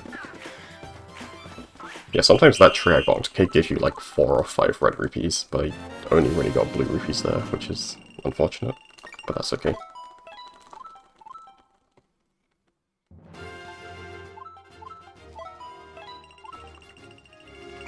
And then we gotta do this race twice. Yeah, and fun fact, you don't actually need the boots to complete Hyrule Hotfoot. Really? Yeah, the Rando Discord has discovered all sorts of interesting things. Huh. Is it like really tight without? Yes, from what I understand. Oh my god, that's not good. I might not make this. I keep pressing the wrong button. Which, yeah, speaking of this, if you like randomizers, one of the other leaderboard mods has done an amazing job developing the randomizer for this game, which works on both emulator and real hardware. So, highly recommend it if you like randomizers. I think I will still make this, but it's gonna be really close.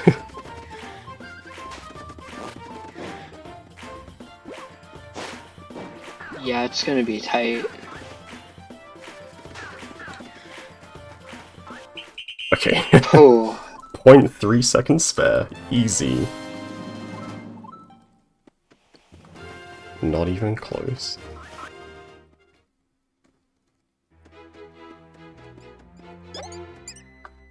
I kept accidentally using the tornado rod when I wanted to use the bow by accident.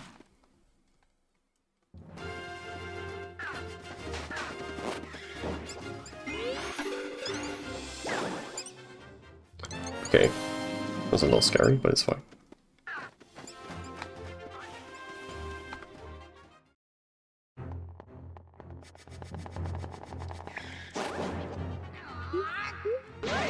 yeah, also worth noting with Titansmith is that it lets us skip the first strength upgrade entirely. Yes. Yes, I actually couldn't pick up any rocks until getting the Titan's Mitt. Which is why I just made like a separate trip to Lost Woods just for that one Mai, when like you'd think I could have gotten that when I went and got the Master Sword. But I actually could not lift any rocks when I was there.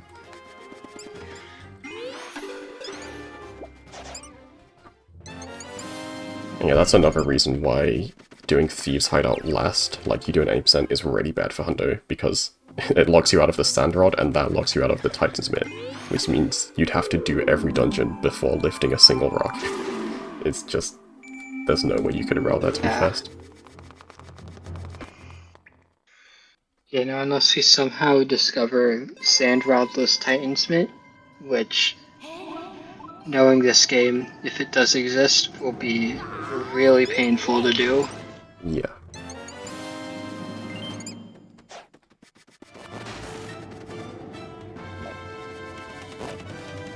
Right, in the Laurel Graveyard area. Just gonna grab this chest for an extra 100 rupees.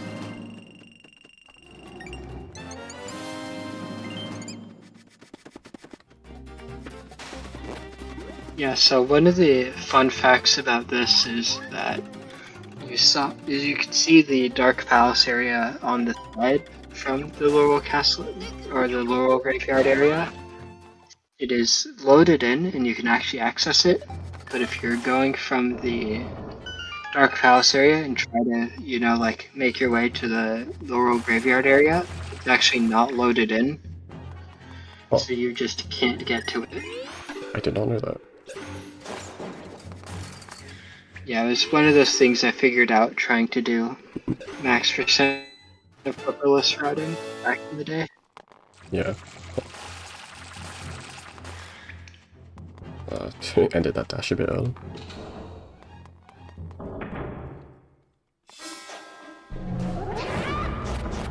You have a moment for a couple of donations. Yeah, go for it. I have $5 from Pounce the Tiger that says, "Good luck, Minnie, and thanks, Joshy, for the cool wallpaper raffle. When do we play baseball?" And I have $5 from You Done Goofed, which says, alright, give me a moment. Many Mai-Mais may marvel at masses of money amassed for Mini. May the Mai-Mais Mini meet mark momentous moment. Yes, I agree. And again, all of those two donations were $5 a piece, but they were actually $15 a piece, thanks to the incredible donation matching we have at the moment.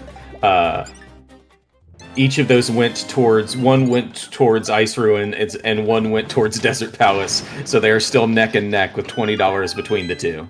Nice. To answer the question, baseball will be in like 50 minutes-ish? There is a baseball minigame in this game. It is. It's really fun. It's really good. Especially once you figuring it out is tough, but once you figure it out, it's really nice. Yeah.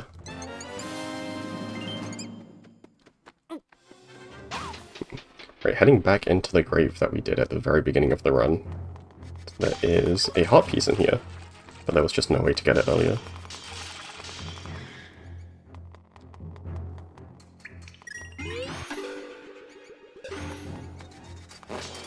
You have to merge across this gap to get it.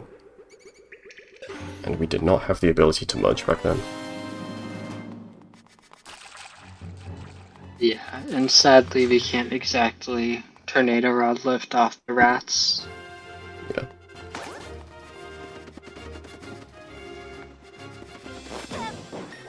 Man, I'm getting terrible rupee RNG from these trees. Would have loved some red rupees Yes. there as well.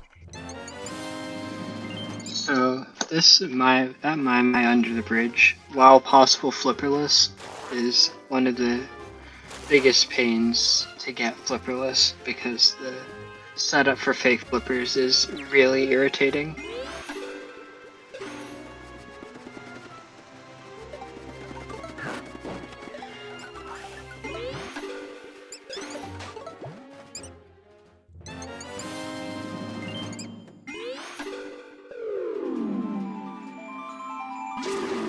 Back to Laurel.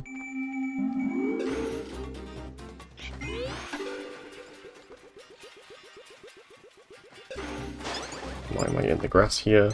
Having sword beams there saves a bit of time. And then here is this Yeah. really weird waterfall area. It's a bit of a strange location in the game. But there is one mine here. And then these weird, like, frog enemies. Oops. Yeah, which, despite being creatures that live in the water, are very susceptible to the fire rod. Yes.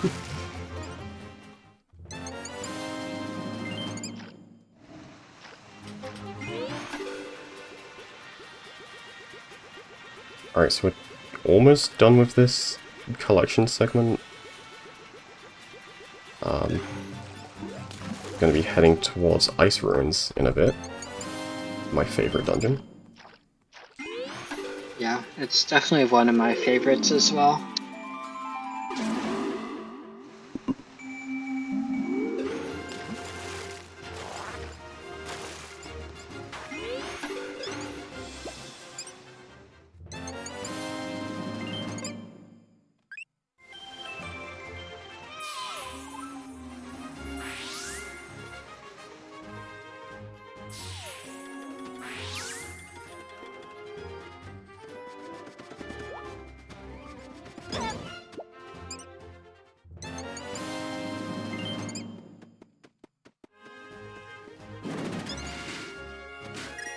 And at this point I have collected 2 pieces of Master Ore, and with those I can upgrade my sword.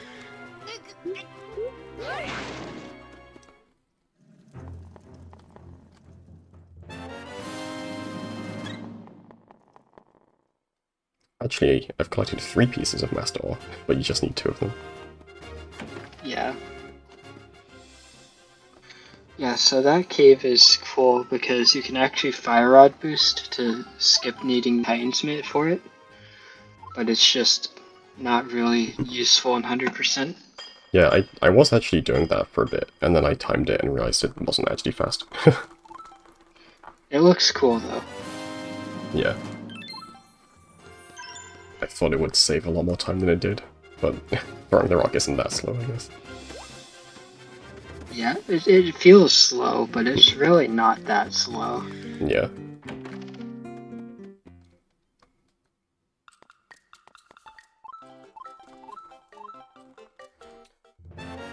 Alright, so earlier I got that letter in a bottle, which I didn't really talk about, but the guy is stranded on Death Mountain and really wants some milk, so gotta pick that up for him.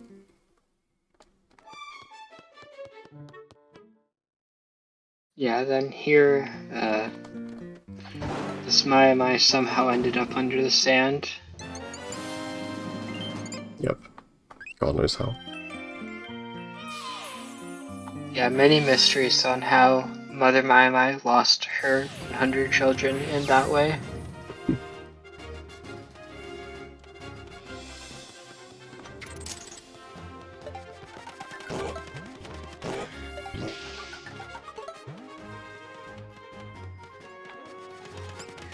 And then here I'm going to be doing a trick. It's another tornado rod lifting. Yeah, this tornado rod lift is also pretty easy. Yeah. As long as these enemies don't get in my way. I get up onto this ledge. And from here, I can dash up here and skip straight to the bouldering guy. Deliver his that milk. lets us skip. Yeah, that lets us skip a large chunk of Ross's or mine, which is more or less an auto-scroller. Yeah, so here there's going to be this cave with a bunch of moving platforms. And yeah, doing that trick just skipped a bunch of waiting around here.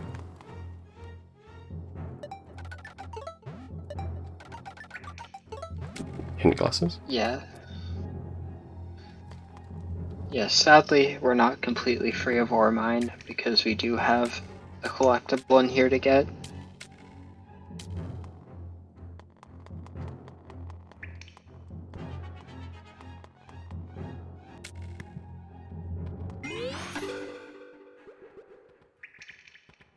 The bid war is currently tied between Ice Ruins and Desert Palace. Ooh. Let's go. Which we have a $20 donation from Etchy that just says Groovin, and a $10 donation from Heimlich that says Long Goron Rise. Hi, good luck, Long Goron Hide. Thanks. Yeah. And another $5 donation from Etchy, parentheses, I got you. Yeah. And with that, that puts us over our milestone of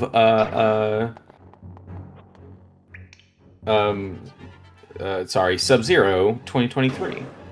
Nice. We are at $3,431.02. Awesome.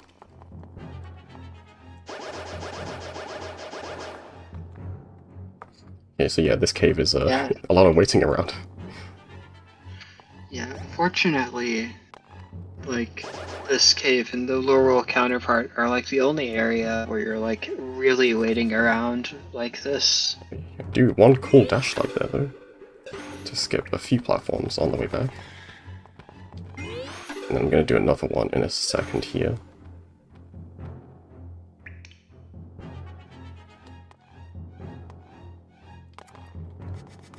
Straight to the last platform. Yeah, sadly Glitchless cannot do that dash slide, I'm pretty sure. Yeah.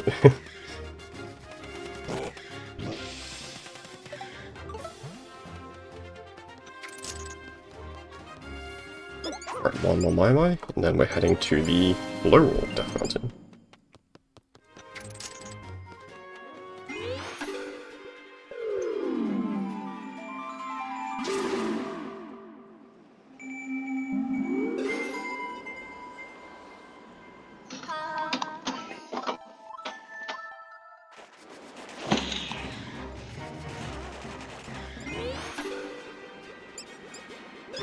Grab this guy here.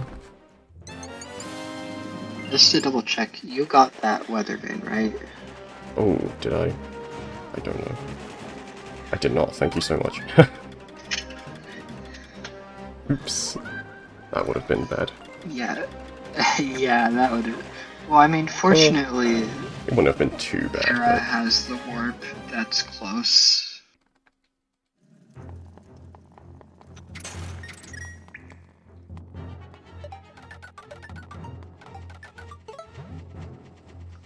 Okay, and Laurel has its own auto-scroller cave as well. Yeah, sadly, there's no real way to speed this up.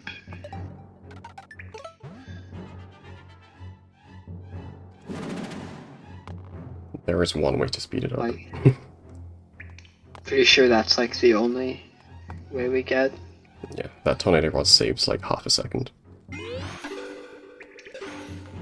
Yeah, because when you do merge, it does actually slow the game down a little bit.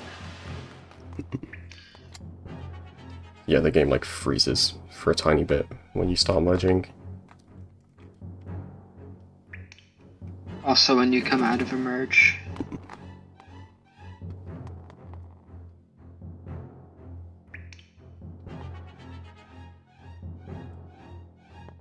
Yeah, also worth noting though, if you fail that tornado rod, you lose like 30 seconds at least. Yeah. It's very easy to, like, lose concentration in this cave. Like, I've been just, like, walking around and missed one of my tornado rods before. Yeah, it's one of those auto-scrollers you can't like completely tune out of.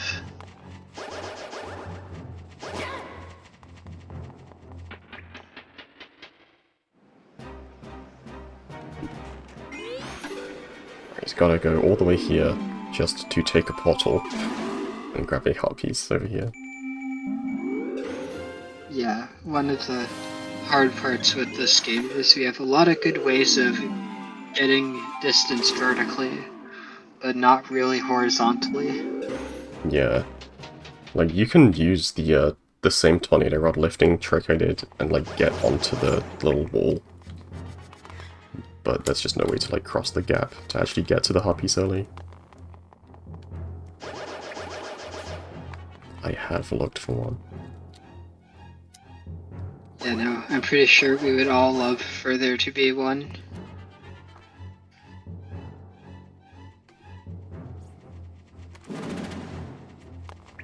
Yeah, no, this game would probably be all sorts of different kinds of broken if we had ways to glitch movement horizontally. Yeah. Alright, another gold rupee here. Dodge that snowball.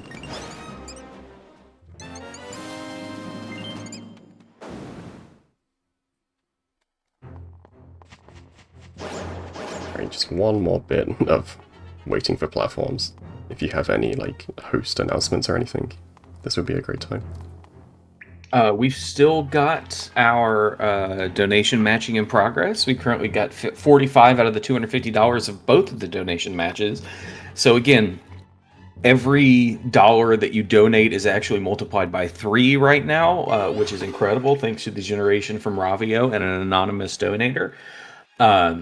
Don't forget about the raffle for the My Collection wallpaper. You can see that if you use !schedule. There's a picture of that in the schedule. And we still have the IL Showcase poll, and it is tied. Swamp Palace has $35. It's doing its best. Ice Ruins is at $320, and Desert Palace is at $320. Literally something as small as $1, which every donation counts, whether it's $250, $5, $1, all of it goes towards Planned Parenthood, and that's what matters. And that $1 could also go towards Planned Parenthood and decide which IL that we will be doing after this run. We have until the end of the run before we have to finalize that. We can do the Desert Palace, which is very cool. We could also do the Ice Palace, which Minnie loves. Yeah, and Liz in chat also loves.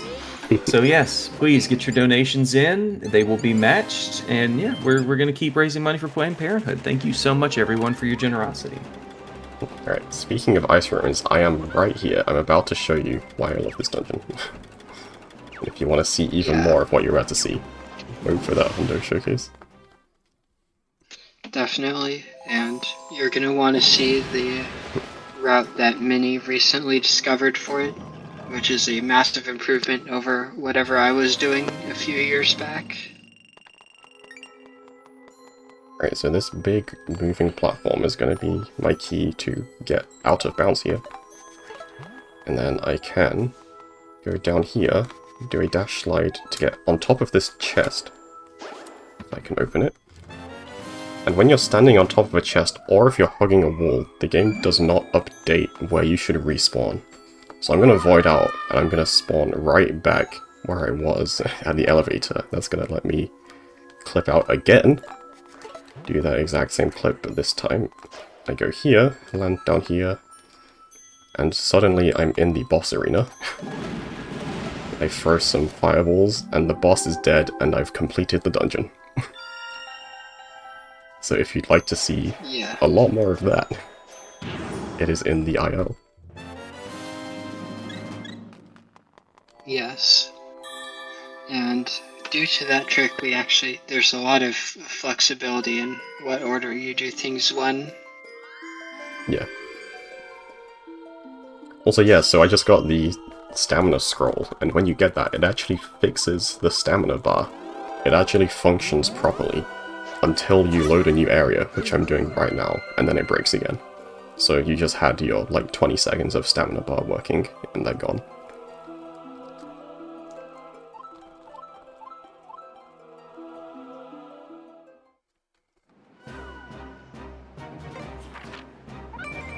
So it does actually show up in the corner of the screen now, but it just doesn't work. It's, like, frozen. Yeah, many mysteries on why it works that way.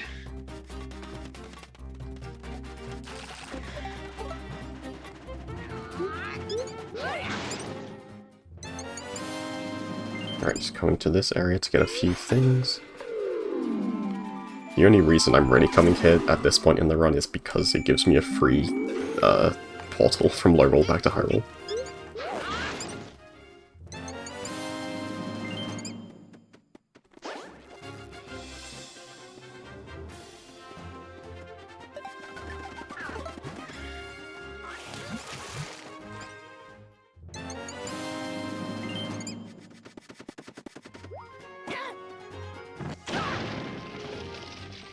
Secret cave here. And then here is the only Mai that's inside a cave. Yeah.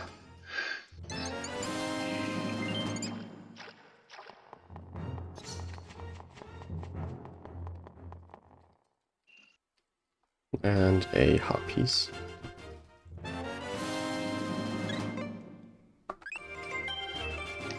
Right, heading towards Skull Woods now. Next dungeon.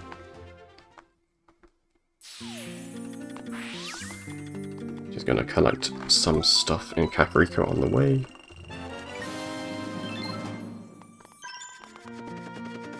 Yeah, for those of you interested in ILs, the 100% IL here in Skull Woods, I'm pretty sure is just currently a one try I did a while back, just for the sake of doing it.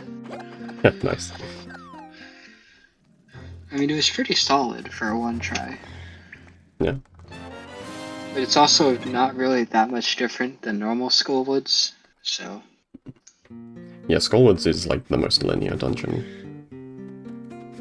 Except Yeah. maybe, Thieves' Hideout.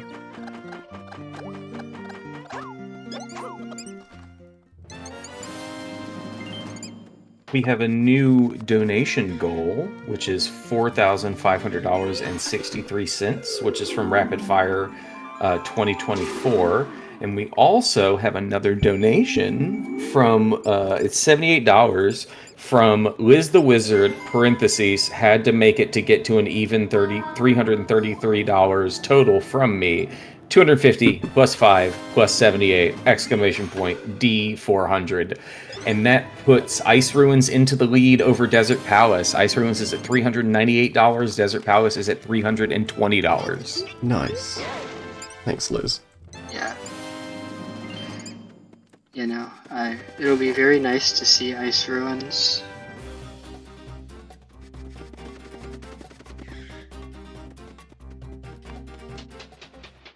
Okay, Skull Yeah, Woods.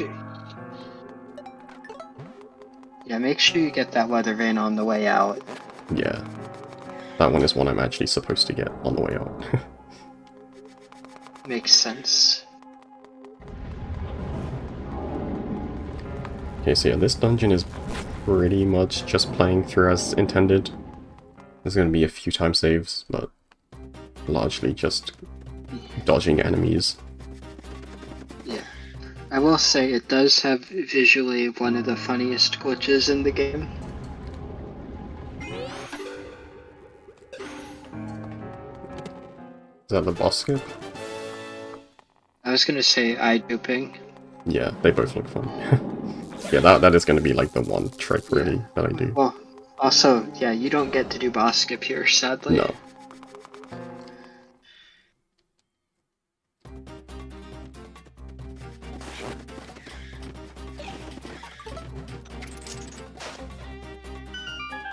Alright, so yeah, this dungeon is just going back into the overworld and then down, up and down many times. Yeah.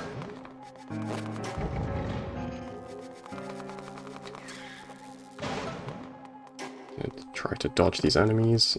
They're really in my way right now. Yeah, that's one of the big challenges of Skullwoods is enemy RNG can kind of just lose you time, and you can't do anything about it. Yeah. Speaking of RNG time loss you can't do anything about, this room we might see a really good example of that. Yeah, this is called the party room. Because there are these enemies in here, and they're really having a party. Yeah, they'd love to get in your way. Yeah, I can't go for this. So I want to dodge this enemy. Yeah. So, yeah, fun fact about the Floor Masters That's not good. is that whenever you merge, that they always... Oh, okay. Oh, that was... You probably... I did not You deserve probably to only live had a there. few... No, you did not. You maybe only had a few frames of leeway there. If you tornado rod up when that hand is like above you, it'll grab you and take you out of the dungeon. Or take you like back to the start. Well, it takes you very back lucky. to where your last overworld entry was. Yeah. If it took you back to the start of the dungeon, that'd really suck. Right. Okay. Yeah, good example of enemy iframes there.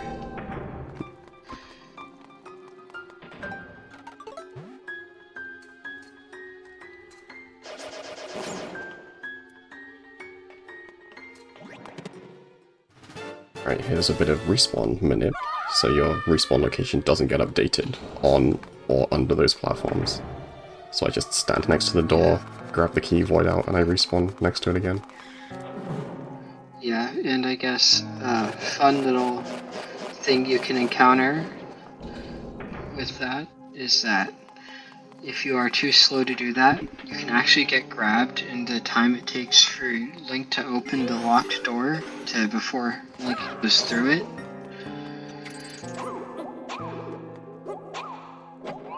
Alright, here is the one trick that I'm going to be doing in this dungeon, is eyeball duping.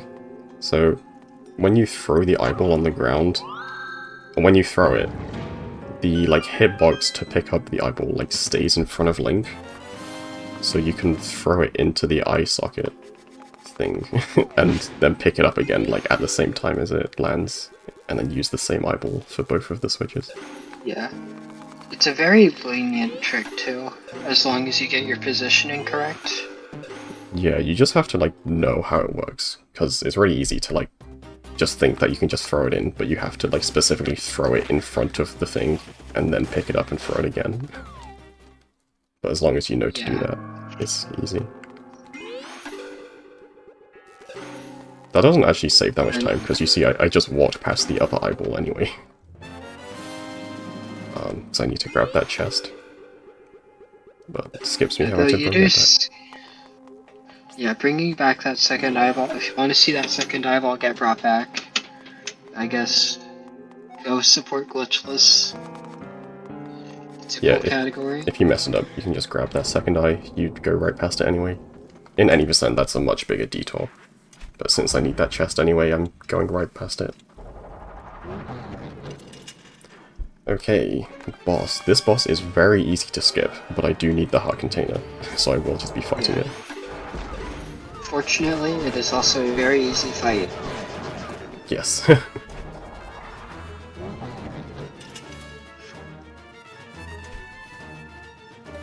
Like, of the bosses you actually have to fight, it's probably the easiest. Yeah.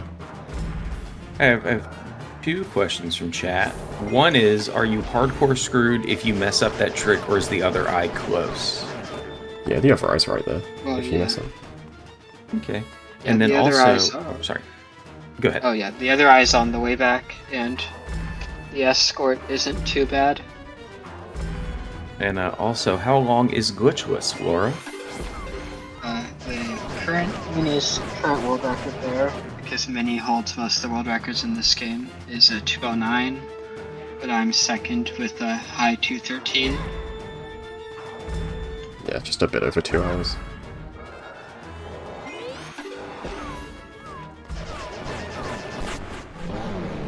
Okay. Dead boss.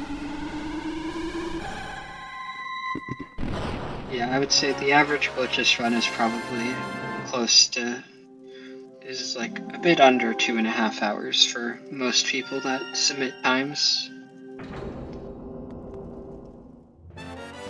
But the glitchless boards are also very, it's a very underran category. Yeah. And I can definitely improve my PB in that a bit as well. So I'm pretty sure in my glitchless PB, I actually got caught by the hand in party room in this dungeon. I lost like 40 seconds. Yeah, that's like, I think the main note on your run that I see, because I watch it quite a bit to try to figure out how to improve my own PB. Which I guess was world record at the time.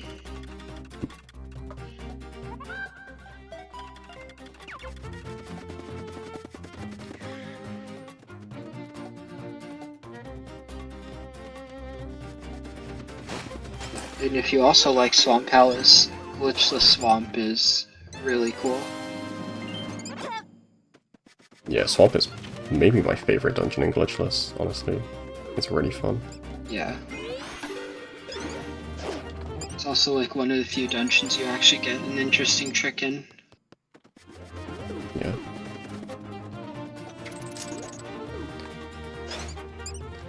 Yeah, well, all the tricks in this game are really fun and cool, but one of the things they do is cut out a lot of dungeon content, so Glitchless is really fun for that. Because, like, the overworld stuff is pretty similar to, like, any percent, but you just do way more stuff in dungeons. Yeah. And the dungeons are all still fairly short.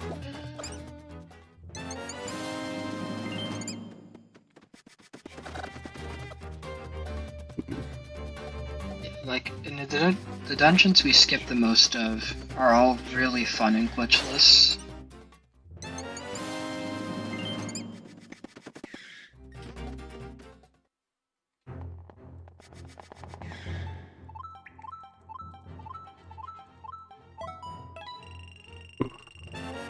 I don't know if you have the chat open for the stream, but you're being asked some questions by Liz. Oh, I do not. Can you forward those questions to me? Why is Yeah. Swamp your favorite in Glitchless? What's the interesting trick? So, there's this, like, kind of a mini-boss that isn't the actual mini-boss of 4 very annoying enemies. Well, most of the enemies in Swamp are annoying, but you can kind of just skip that mini-boss with a precise dash. Yeah, and then there's also a room where you do like a really precise bow shot to hit a switch earlier than you're supposed to. Yeah, that bow shot is really tough on the original 3DS because the screen is so tiny. Oh yeah, I can imagine. I'm spoiled by my XL. Yeah, I've been running this game for years on my original 3DS.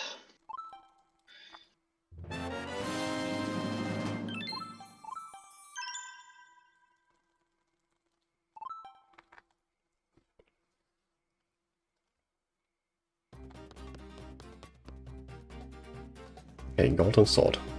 Fully upgraded master sword.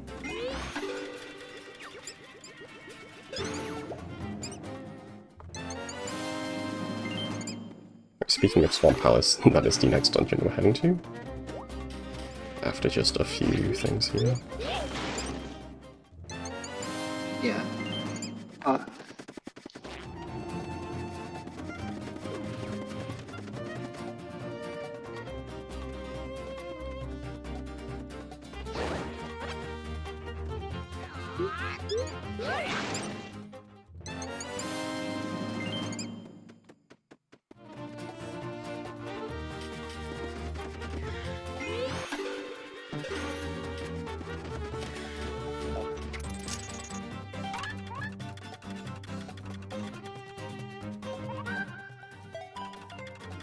Okay, so normally you're supposed to bring a big bomb here to drain this water to enter the dungeon, but I can do a trick called an ice rod clip to get there early.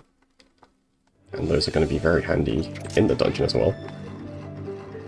Yes, ice rod clipping is probably one of the most satisfying tricks in this game when it works. Yeah. It can also get very frustrating when it doesn't.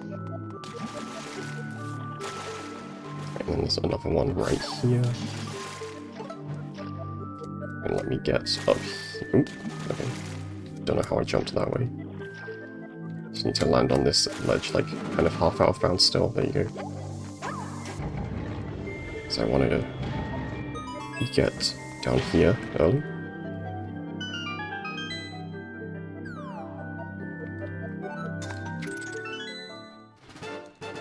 Grab this key, and then I can head towards this dungeon's item, which is the blue mail. I'm gonna cut my damage in half. Yeah, it's also just a very nice shade of blue. Yeah.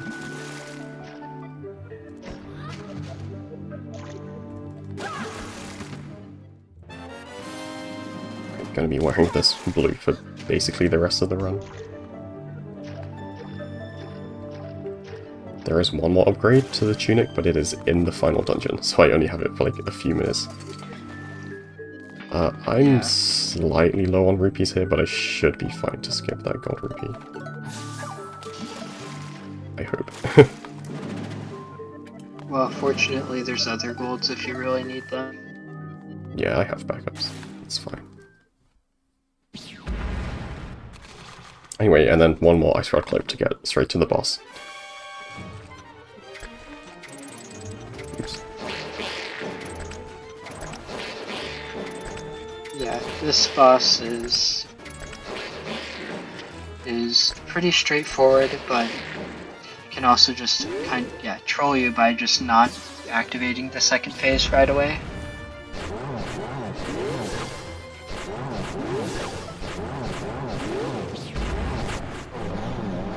Nice. Very clean fight. Yeah, that was good.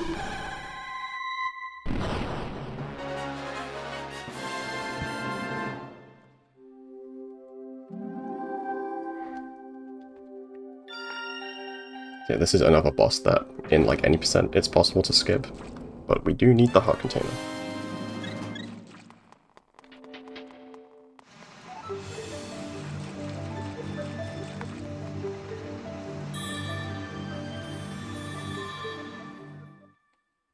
Sub 2 hour Swamp House.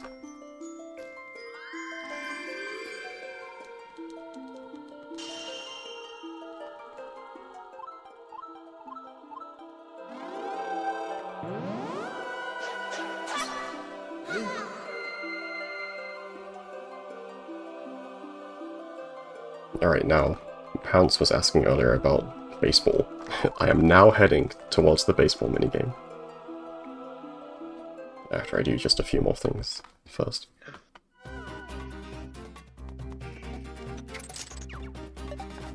So here is another cave where you're supposed to bring the big bomb to get into it. But I can do, if I can get it, a fire rod boost to get up. Oops. To get up. It's definitely one of the more annoying fire rod boosts, I feel. Get up onto this ledge and then line up, and I can dash to kind of clip behind that rock and get into the cave.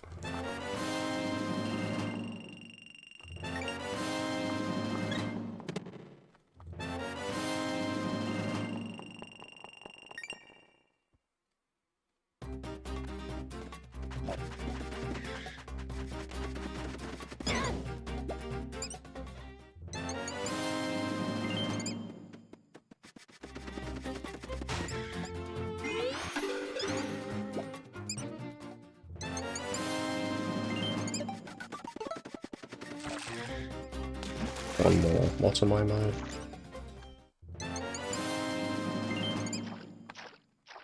And then head into Octoball. Yeah. The baseball minigame is very fun.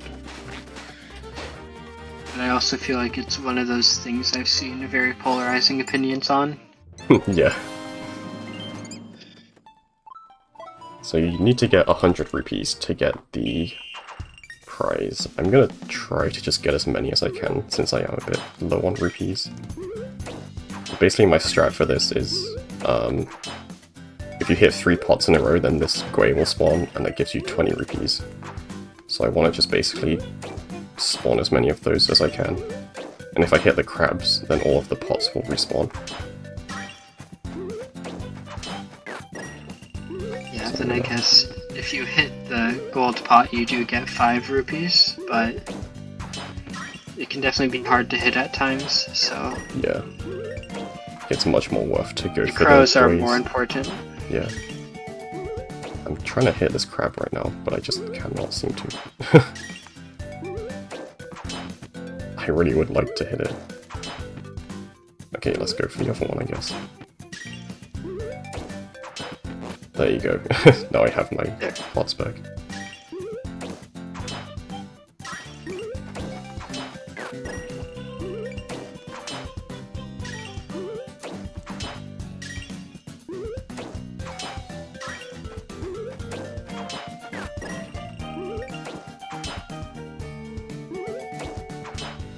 Okay, I cannot hit that pot, I guess. Alright, I would have liked a few more rupees, but that should be fine. Hopefully.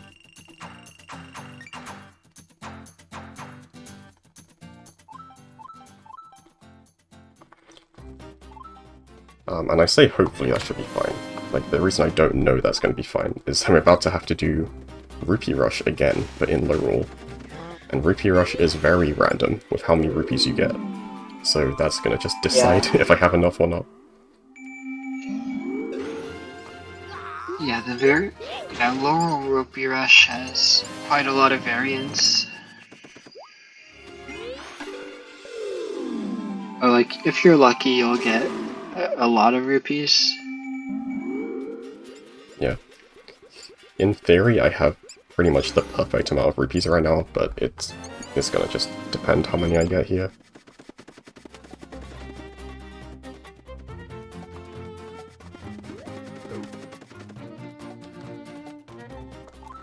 So hopefully I get 150 rupees here, then I'm fine. If I get any fewer, then I'm gonna need some backups. 150 before the 3 times multiplier. Yeah. Ooh, that purple is really good.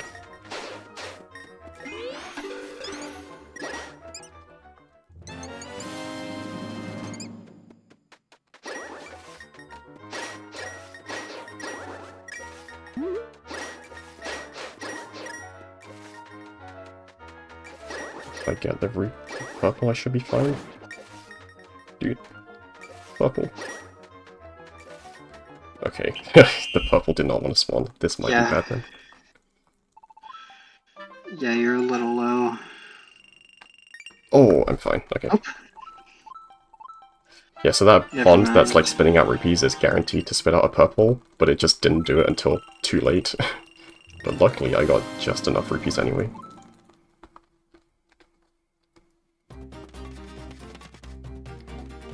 Now I'm gonna do a trick with this enemy. I want to lure it over this direction.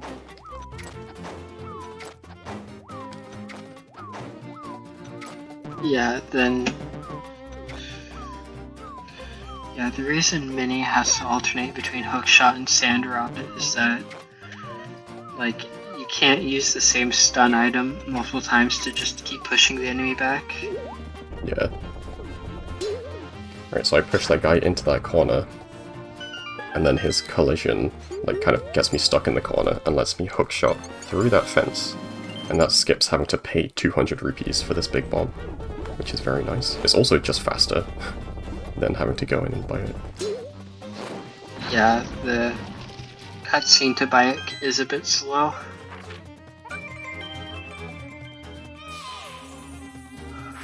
Okay, I'm out of here.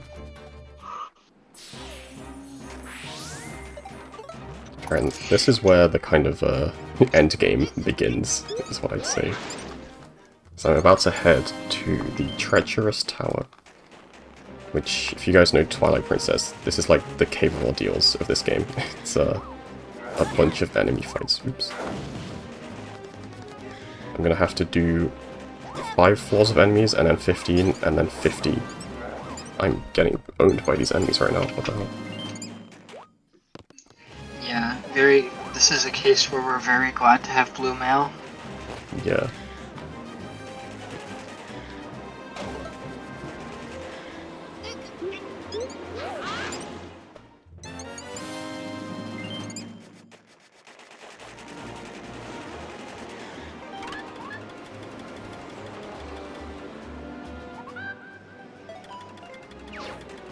Alright, it's gonna be a while of enemy fighting now.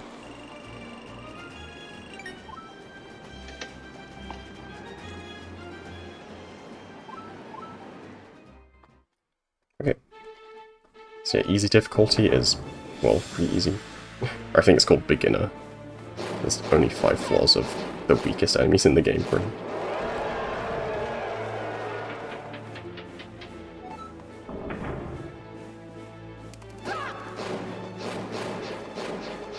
Now the enemy, like, starting positions are always the same, but with these, like, small enemies, the way they move is just random, so there's a lot of reacting, at least at the start here. And here I'm gonna try and group a bunch together, stun them with the hammer. And then, Burger.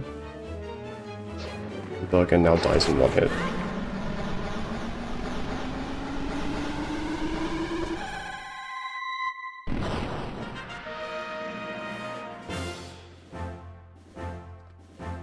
And then every time you beat one of the levels, you get a bunch of rupees. You need to grab all of these. Okay, I can miss one, that's fine.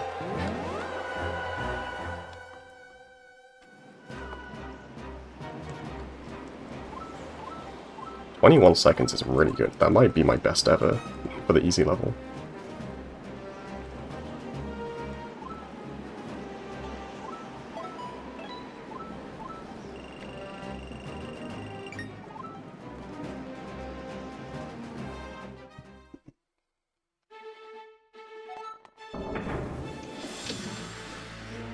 Alright, intermediate.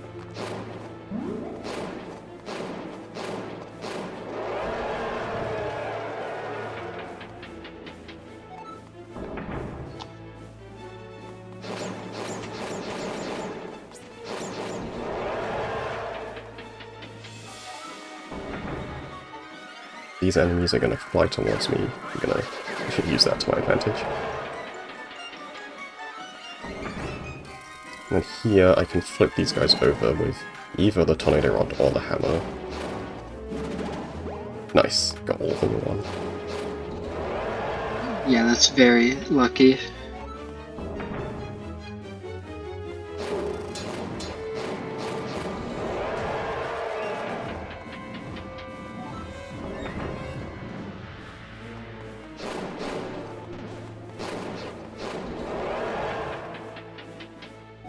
Very nice bounce into the door.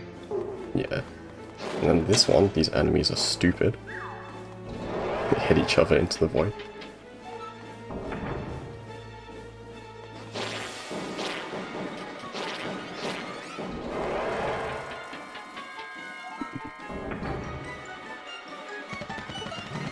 And here I'm going to use a bomb and tornado rod to stun these guys, and then blow up their mask.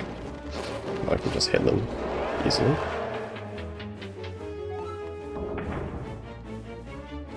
And then this was kind of stupid, I just spam hits and hope they like come towards me. That was pretty good though. Yeah, definitely. The Gibdos can be tough. And this floor is also annoying. That was decent though. Yeah, the Cyclops enemies just take so many hits.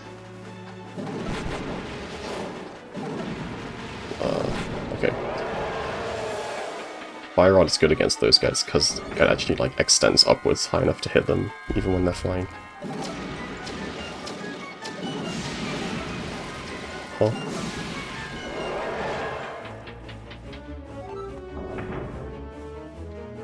And this guy just dies in 2 hits now. Doesn't even get a chance to swing his ball around. And here, tornado to stun these guys. Well, at least try to stun them. Oh my god, this guy's invincible. Okay.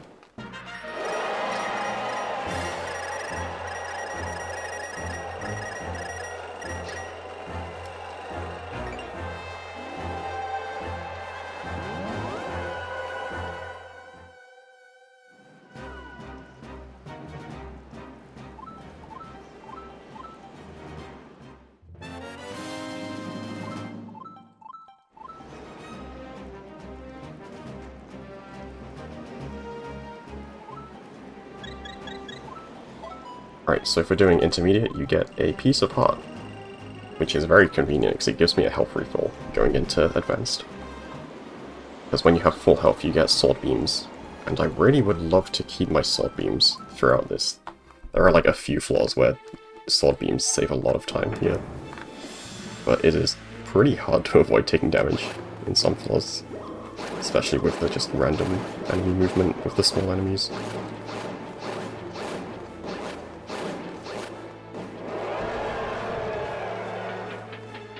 Yeah, Mini is doing a really good job here of making Treacherous Tower seem not that difficult, when it is in fact rather difficult to do it quickly. It takes a lot of practice. I actually had been doing, like, not very well at it, and then I was practicing it today and I got my best ever one. So, I guess I'm good again now. We'll see how it goes here. You got it like right before this run too. Yeah, I just did like a few practice ones, like a few hours ago, and just randomly got my best ever.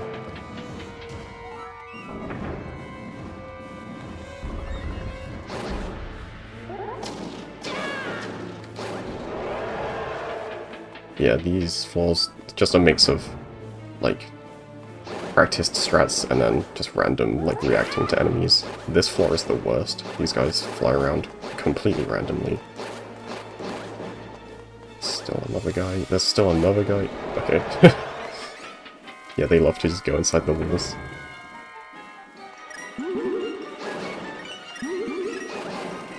Yeah, and here we can figure out which ones are the enemies because they have a slightly bigger shadow. Yeah. Those rupee ones do also spawn in the same place every time, which is nice. Yeah. Don't have to react to that one.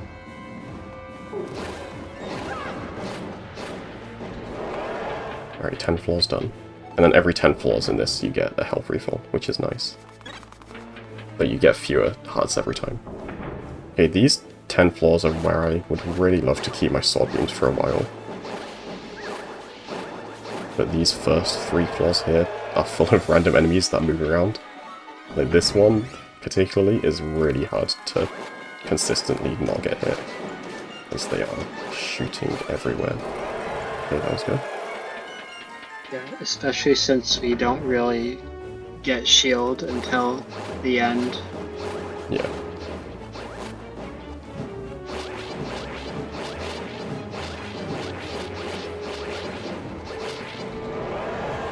Okay.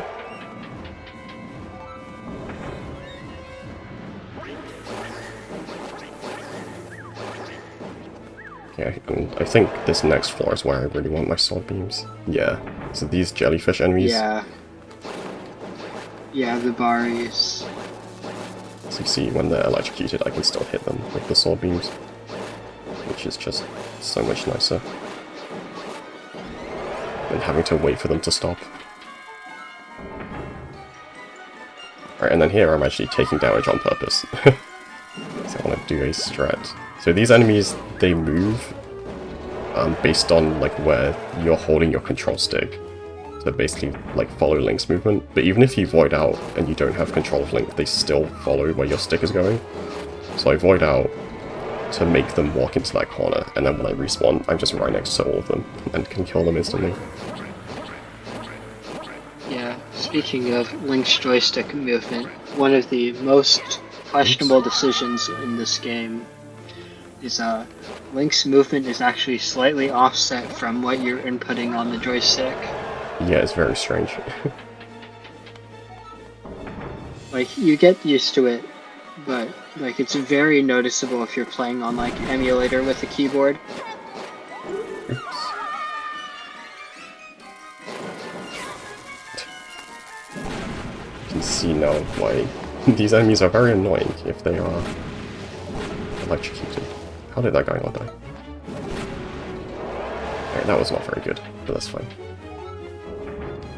Oh, I actually took too much damage. I will not have sword beams here. That kind of sucks. Unlucky. It's not the biggest deal for these floors though. There's one floor that I would like to have them, but it doesn't matter that much.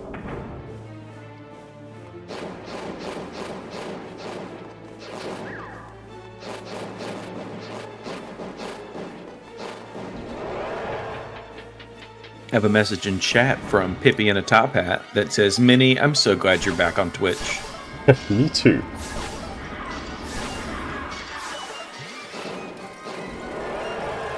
Yeah, I was suspended from Twitch for some reason. That's rude. But I'm back. You were so good they thought you were TAS. Yeah. I know Variety was very stressed out and tried to find a replacement run. But it's okay. I'm here. Don't worry.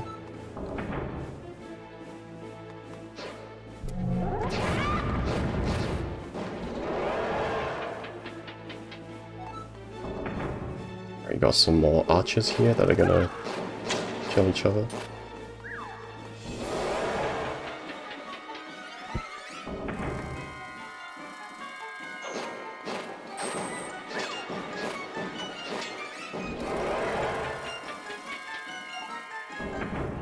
And then these guys take a lot of hits, but you can just knock them into the void. It's much faster than trying to actually kill them.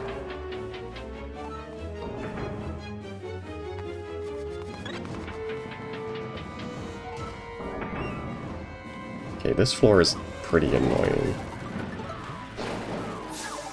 Oh, I was supposed to have fire rod there. Oops.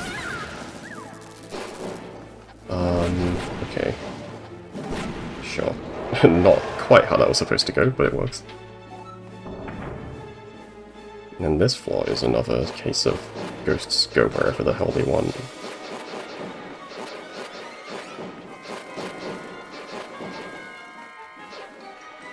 No, I'm just trying to find... See... There you go, okay. Very annoying floor there.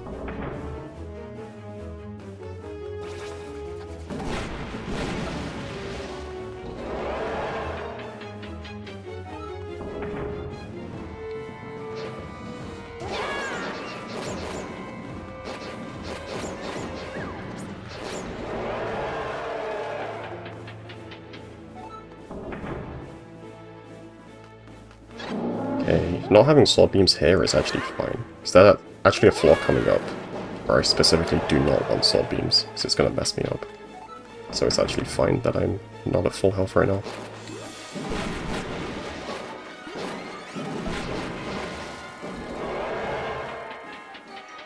Yeah, this floor, there's a bunch of these, I forget what they're called, these enemies. Yeah. And if I had sword beams... That is a good question. I don't entirely remember what they're called yet. I know what they're called, I just can't remember right now. They're, Yeah. Igors? Is that right? I think so, yeah. They're Igor statues. Yeah. Yeah, those guys, they will go back to sleep after you hit them a certain number of times. And if I hit them with my sword beams, which do less damage, they will go to sleep before I want them to. Well, I don't want them to at all. So yeah, having sword beams there is not good.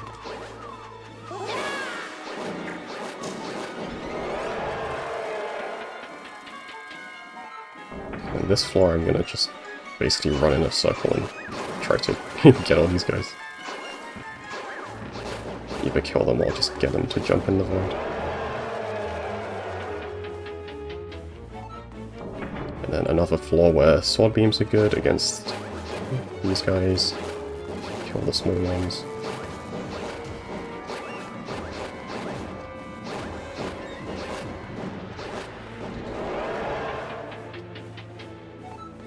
And then the most difficult floor in the game.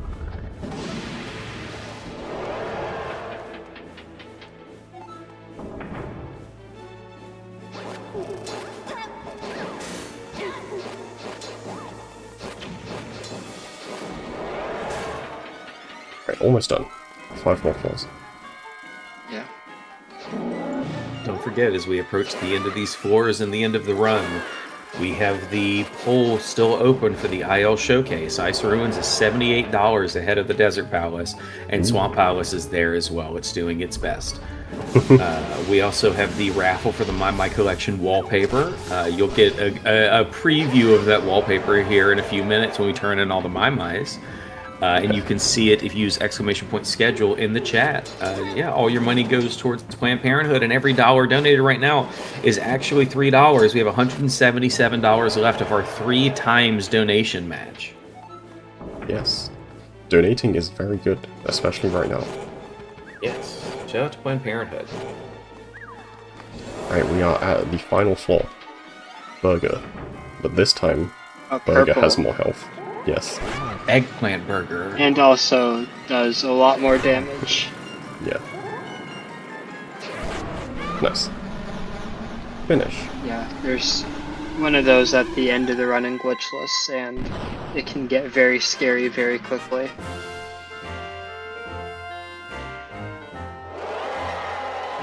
Okay, that was not the greatest treacherous tower ever, but it was fine, I think. Okay, so my new best that I got earlier today was 5 minutes and 49 seconds. This one was 6 minutes and 8 seconds, so 19 seconds behind my best. That's not too bad. I will definitely take it. So yeah, that gave me the super lamp, the upgraded lamp, which does the same damage as the Master Sword.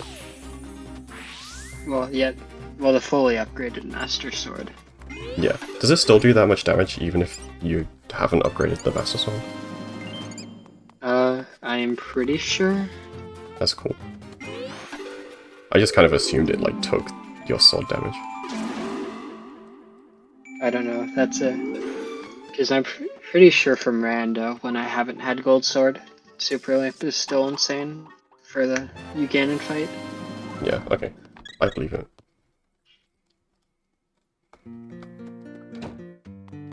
Alright. B guy. Yeah. It didn't really So, mention it yeah, earlier, but when I was, like, after Skullwoods, I went and bought a golden bee from this guy for 888 rupees. And I can turn it into the bee guy for the bee badge.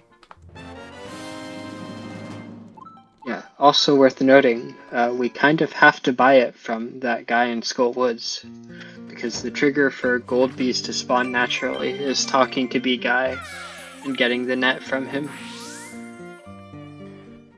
Yeah, so for gold bees to spawn, you have to go to him once, get the net, and then you have to catch a bee, give it to him, and only then will gold bees start spawning. Which I didn't realize when I started making my tasks, so oops. I might be losing time in my tasks because of that.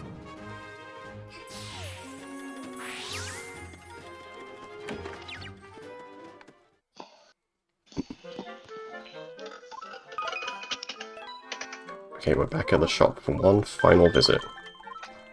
Because beating Treacherous Tower gave me loads of rupees, and I'm going to use these rupees to buy all of the items.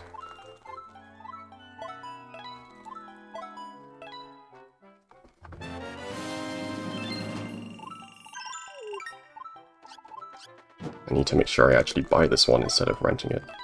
Otherwise I'd be down 50 rupees.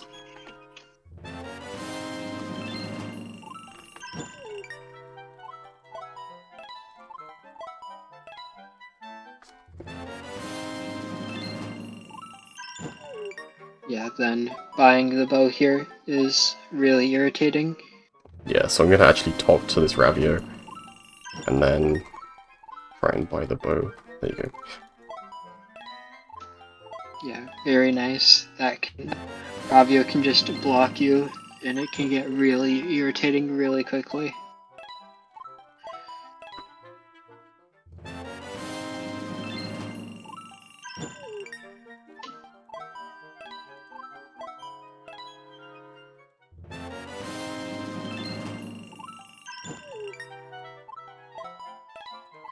Which Ravio is the real Ravio? Both of them are very real. Yeah. What a terrible thing to ask.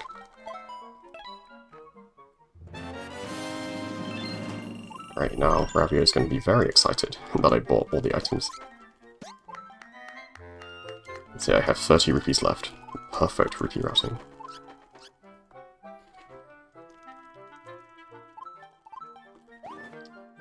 So there are still some things that I'm going to need rupees for, but Yeah. we'll see how I'm going to deal with that in a bit. So now I've bought all of the items, I have to go upgrade all of the items, but I'm still missing one Mai. Oh, here it is. Oh look, it's right there. This used to be the first one you get in the run, and then I rerouted it a little bit, and now it's the last one.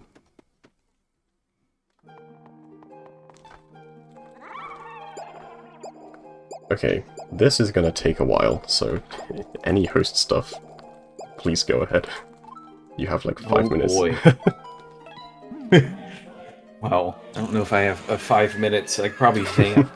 But yeah, just want to like hammer home the 3-time donation match that we have going on right now. If you donate $1, you're actually donating $3 towards Planned Parenthood. And you know, just to reinforce what we're here for. Planned Parenthood is incredible. They are one of the best organizations. They provide birth control, hormone therapies, STI treatments. They do such incredible work in sexual and reproductive health in ways that are invaluable in underserved communities especially. And in times like these where their funding is always threatened, where people are always trying to get in the way, events like this, donations like this, whether it be $250 or $50 or $5 or $1, it all matters. It all makes a difference. And you know, those donations will go towards the raffle for the My collection wallpaper that we're seeing right now. Look at all the little guys. And of course the IL showcase. Ice Ruins are ahead by $78, but you can change that if you would like. I know we have people here rooting for Ice Ruins, but Desert Palace could surge here near the end. I believe in you. I would love to see Swamp Palace win. Yes, get Yes. Swamp Palace to win. Like, Desert Palace is at 320, Ice Ruins is at 398, Swamp Palace is at 35. And so if we can get Swamp Palace to win, imagine that would be so much money going towards Planned Parenthood if Swamp Palace won, I'm just saying. So you would be able to do Yeah. it for the bit and do it for a good cause. Exactly. And Swamp is what I've been running, so you'll get insight from 2 people who are very familiar with the new routing. And plus, you can hear me talk about the old route and the ways that it was slower compared to what Mini discovered. Yep. Alright, we're about halfway through upgrading these items. If I do love this category so much, but if there is one complaint I have, it's that this endgame drags on a little bit. Especially with this split, buying all the items and then upgrading them. But once we get Yeah. past We this, we get back to the It's just action. It's an opportunity to show off all the My-Mais. It is, every single one of them. They're all precious creatures of God. Yeah, they're all. I really love the music here. It's nice, yeah. There's like singing in the background of this music, and it threw me off because it almost it's kind of muffled, and it sounds very similar to the creak that my chair makes when I lean back. And I was like, but I'm sitting still. I want that chair. I want my chair to sing at me. All right. A question from the chat from Pippi and a Top Hat. Minnie, which My is your favorite? Ooh, okay, so you see... on the left, there's like the rows of Mais, right? Go to like the 4th row down, and the one on the right. There's like 2 there. That's a good one. I like that one. That's Gerald, I believe. I think that's right.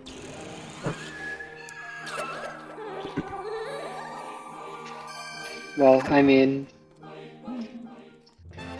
fun fact. After you return all the Mais, you can leave it and come back. And I think if you talk to Mother Mai, all of them but one will leave. Really? And then you just, yeah. I've never done that. And and like the text box is like, I think it's like 63rd Mai or something. It's just like... That's funny. Okay, Anyways, yeah, great done. spin. Insanely busted. Did it! Oh yeah, the great spin is wild in this game. Yeah, we're gonna see the great spin, don't you worry. It's insane. But for now, you may remember, I still actually have a dungeon to do. I went and activated the Turtle Rock Weather Vane way earlier, but never actually beat the dungeon. And that's because... a few reasons, but one, having the great spin is really good here, and also just upgraded items.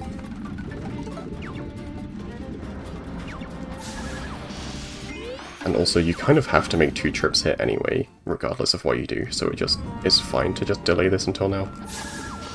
So you see the Ice Rod is going to drop 4 at once now, which is pretty handy. Makes most Ice Rod clips very difficult, if not impossible. Yeah, but luckily, I do not have to do any clips. Just destroy these enemies with the Ice Rod.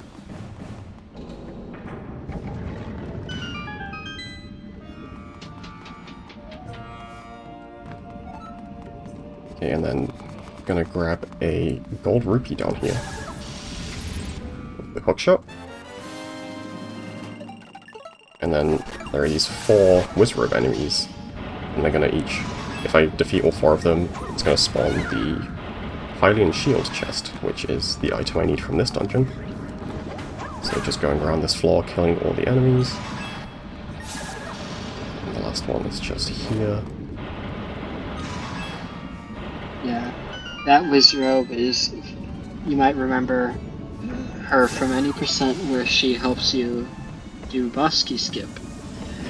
But now that we have nice bombs, it makes Bosky skip so much easier. Yes. Because otherwise it is frame perfect. I always forget to do my Ice Rod equip here. There you go. Yeah, so in any percent you use the Wizrobe's like flame attack to help you do a Tornado Rod like clip through the ground. But because we kill that enemy, we can't do that. But luckily Nice Bombs make that pretty easy. If you use regular bombs, that trick would be frame perfect. So that's kind of the main reason that we want the upgraded items here. Just so that trick isn't insanely difficult. Yeah, and back in the day, well before I ran this game, that actually used to be how you had to do Turtle Rock Bosky frame perfect method. Yeah. Luckily there are better ways now. Fortunately, we've discovered alternatives to every frame perfect trick in the run. Wait. You guys like Grey Spin? Oops. Did not mean to get hit there. That was bad. So yeah, I've done 2 Grey Spins and 2 Slashes, and this guy is dead.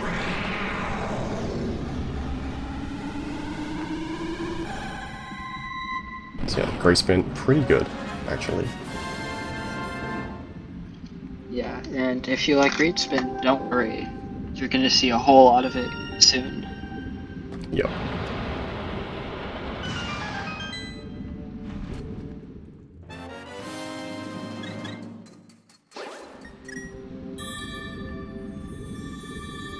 Okay, that is the last Laurel dungeon, my final sage.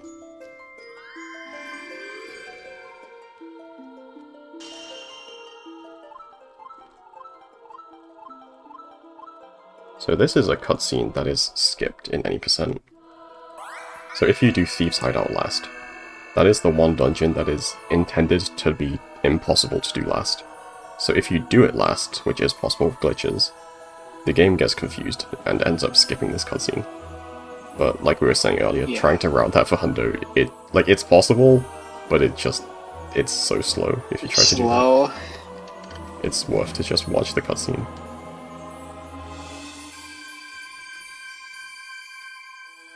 So, regarding your question about grape spin, we don't have grapes in this game, but we do have apples. And you can spin the net and put the apples in a bottle. That is true. I didn't know that until I did it by accident recently. You could put an apple in a bottle. You can also put a heart drop in a bottle. Yeah. Also, I'm pretty sure the staircase does still spawn in any percent. We just have no reason to go up there. Yeah, it does. You can, like, walk into the collision by accident. I wonder what happens if he It gets to does the not top. turn into apple juice. It's just an apple in a bottle. Yeah, you guys don't put your apples in bottles.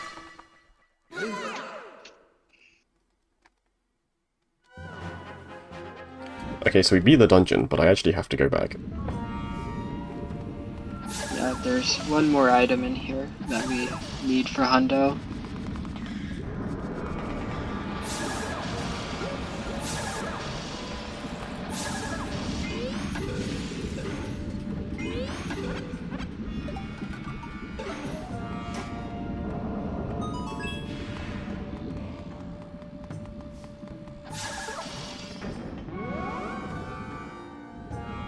I've just taken these portal things. That's a neat little movement optimization I'll have to pick up. Oops. Okay, and then we exit the dungeon here, because there is a heart piece. Wow. Now we have all the heart containers. Yep. Wahoo. 20 hearts. And I am heading back to Treacherous Tower, because I'm actually not done here. You have to beat the advanced one twice. But this time, all of my items are upgraded, I have the Grey Spin, it goes by a lot faster, there's a lot of different strats. Yeah. So it's not just the same thing again. It's actually more interesting. As you see, Grey Spin is kind of busted. Yeah, because Great Spin does 4 times the damage of the Gold Master Sword. Oops. And as you can see, has an insanely wide hitbox. Yeah, it covers basically the whole room, except it misses the corners a little bit. Also, my Tornado Rod does damage now. And plus, we also need a few thousand more rupees anyway, so Yeah. Treacherous Tower is pretty handy.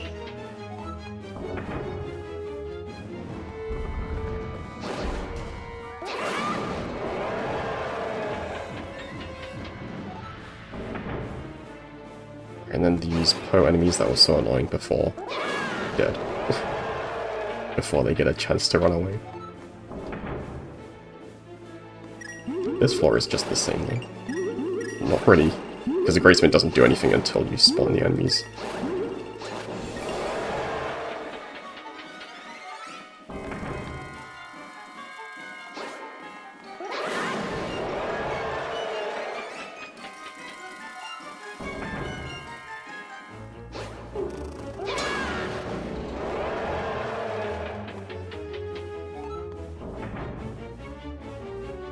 So yeah, this one is it's a lot simpler than the first trip. So hopefully less opportunity for time loss. Yeah. Great Spin Gober. Yep.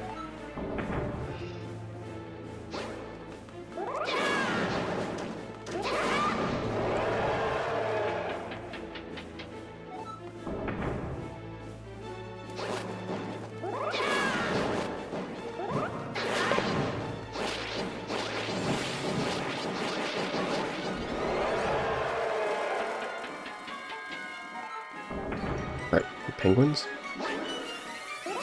Dead penguins.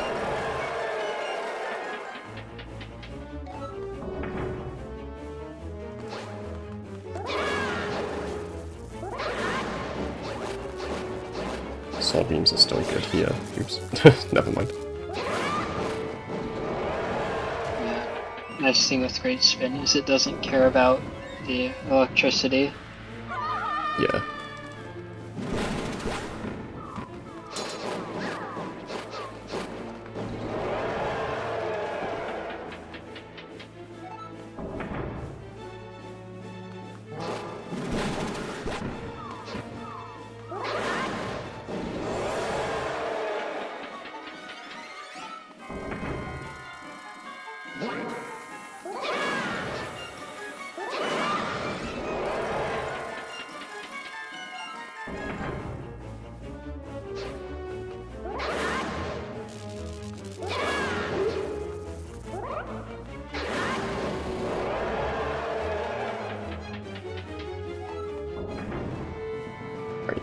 floor 20 already. Making quick progress.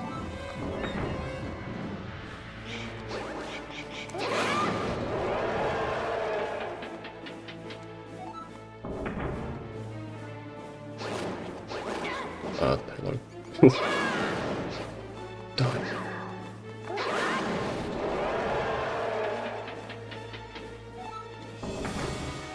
And then these, the upgraded Ice Rod is really good against these guys. Just covers so much area in the sky and kills them instantly.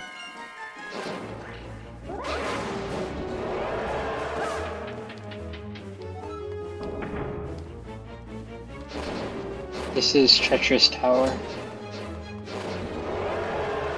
Yeah. Treacherous.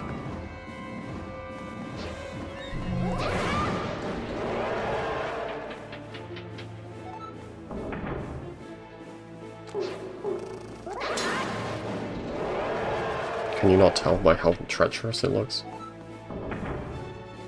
I, for one, am terrified. Yeah, like they have the axes on the wall and the enemies in the stands. Yeah.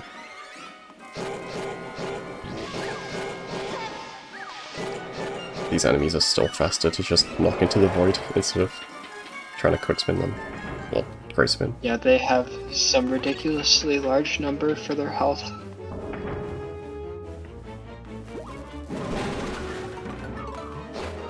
I have here a $20 donation from Anonymous Oh my God. that says, "She planned my parenthood till I, also thank you for my HRT PPM, less than 3.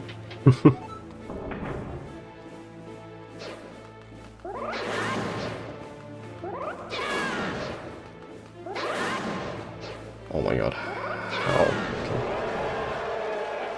Okay. These ghost Great claws spin is suck. nice there. Yeah.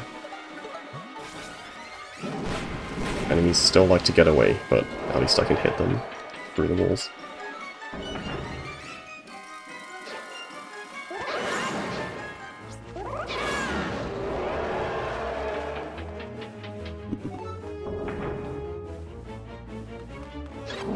Big scary circle of enemies. Gone.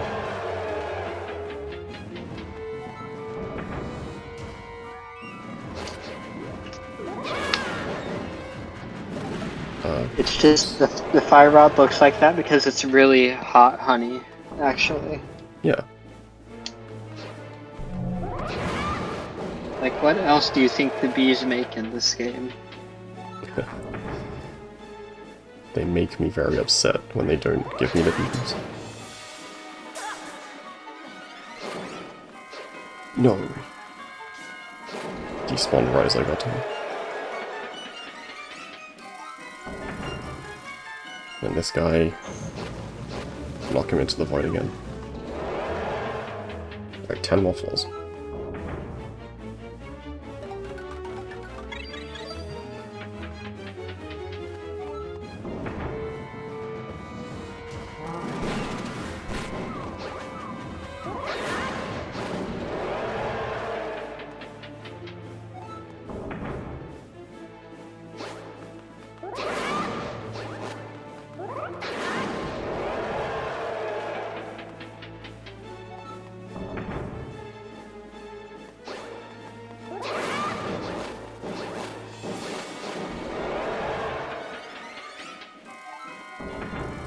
Alright, still the hardest floor.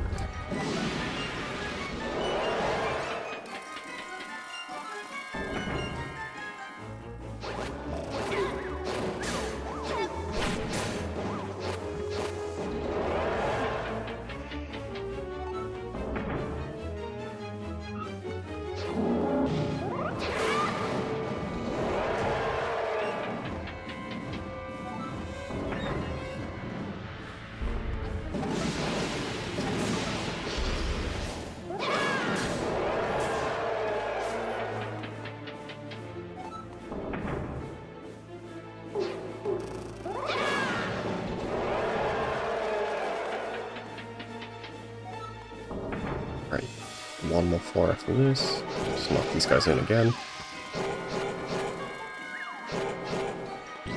Oh, that didn't work. Oops. I thought I hit him far enough. And then 2 grey spins will kill this guy. I try not to get knocked into the void. Nice. Yeah, very nice. That was decent. It was not the best, but it was decent. And then grey spin also lets me collect all of these rupees very easily.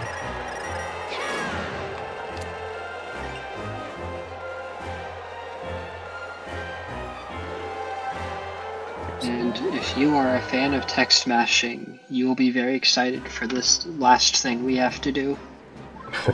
Yeah. 427.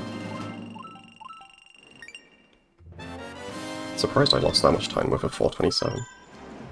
I guess my best is better than I thought it was.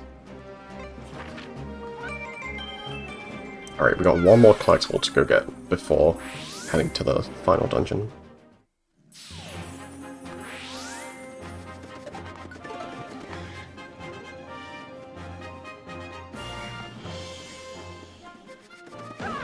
Oh. Alright, this cave that I opened the entrance to way earlier, but then didn't actually go into. This is the Great Rupee Fairy. The fairy likes money. She likes rupees, she wants lots of them, 3,000 of them. And you can only put 200 at a time. Yep. You're donating to the Great Ruby Fairy like people can donate to Planned Parenthood of America? This is true. Exactly. And they can also just like how people can still donate for the ILs. Yeah. Yes, we currently have Swamp Palace at $35, Ice Ruins at $418, and Desert Palace at $320.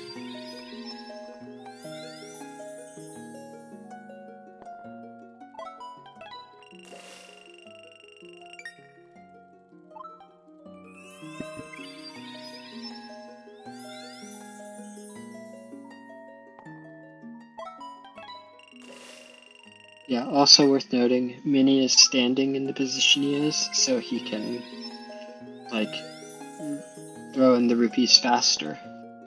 Yeah, it's really weird, so instead of like pressing A to interact with it, you interact, like the text comes up when you stand on like the little rupee symbol thing on the ground. So every time I have to like step out of it and then step back in. It's like actually really hard to optimize it.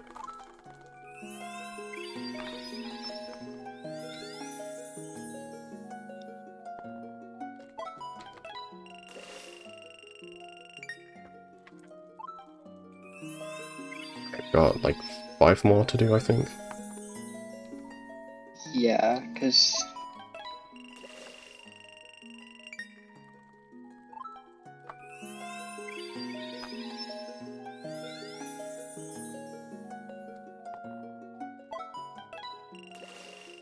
We actually the just- Great Fairies do have cute outfits in this game. Yeah. We just opened up a new bid war for Wind Waker, which will be the next game after this. You know, we like to, there's a long-standing tradition in speedrunning of bid wars to save or kill, you know, Metroid, Super Metroid, save or kill the animals. We have our very own save or kill bid war for Wind Waker. You can donate your money to save or kill the grandma. What? You should save the grandma. Go donate to save the grandma. Yeah. Okay, empty bottle for 3,000 rupees. What a steal. Okay, that is everything. Yeah. To Laurel Castle. Time for the dungeon that I've probably sank the most amount of hours into, running ILs. Yeah.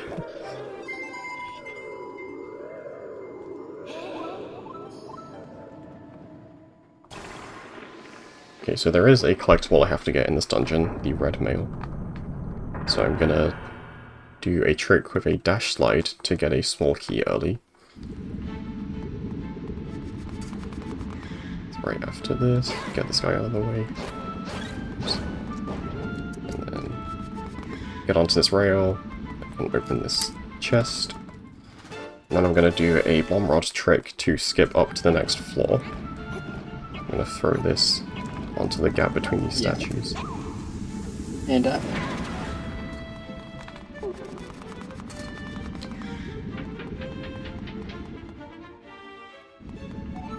yeah, and I guess fun little fact about this dungeon, on the second floor, there's a glitch involving merging that's incredibly precise that you can actually hit somewhat, quote-unquote, easier than normal on accident if you're like running the 100% IL. And I know this because I have hit it more than once. It's really funny because you just merge into a completely different wall than the one you like actually try to merge to. And thankfully we have not found any practical use for that glitch because it is like frame and position perfect. Anyways, yeah, trial skip. Nice bombs makes this so much nicer because otherwise it would be frame perfect, and that is a pain. Yep. Okay. So you do a bomb damage boost thing using that rock to get a jump, and you can get out of bounds and skip the trials. And now, the super lamp that I got before is going to actually come in handy here.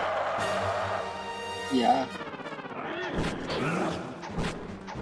Because the super lamp does not recoil when you hit Yuganon with it, which makes this fight go very quickly. Oh. That's unlucky. Yeah, that's like the one thing you don't want Yuganon to do.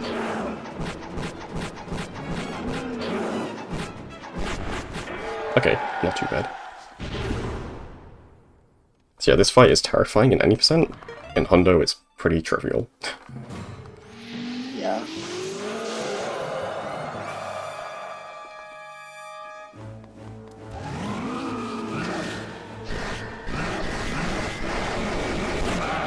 Nice. Yeah, then here we get to play tennis.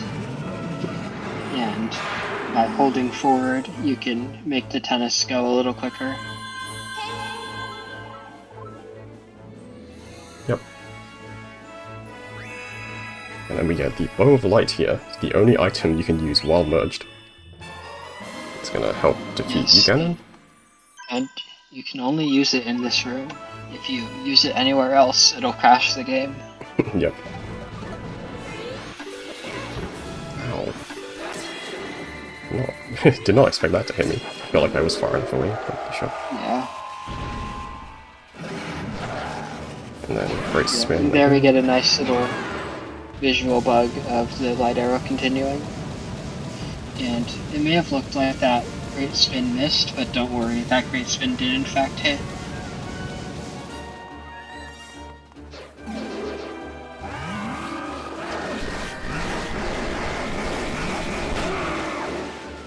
Hey. Very clean tennis. Yeah, not bad. And then one more use of the Bow of Light. And then the Great Spin is going to allow me to do a 2-cycle here. Just 2 more Great Spins. And GG, he's dead.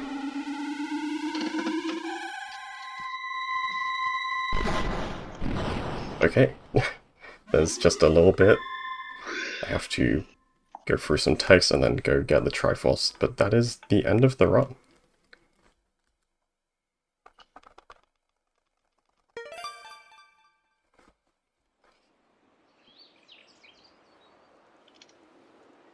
Yeah, timing is going to end when I press A to grab the Triforce here in a little bit.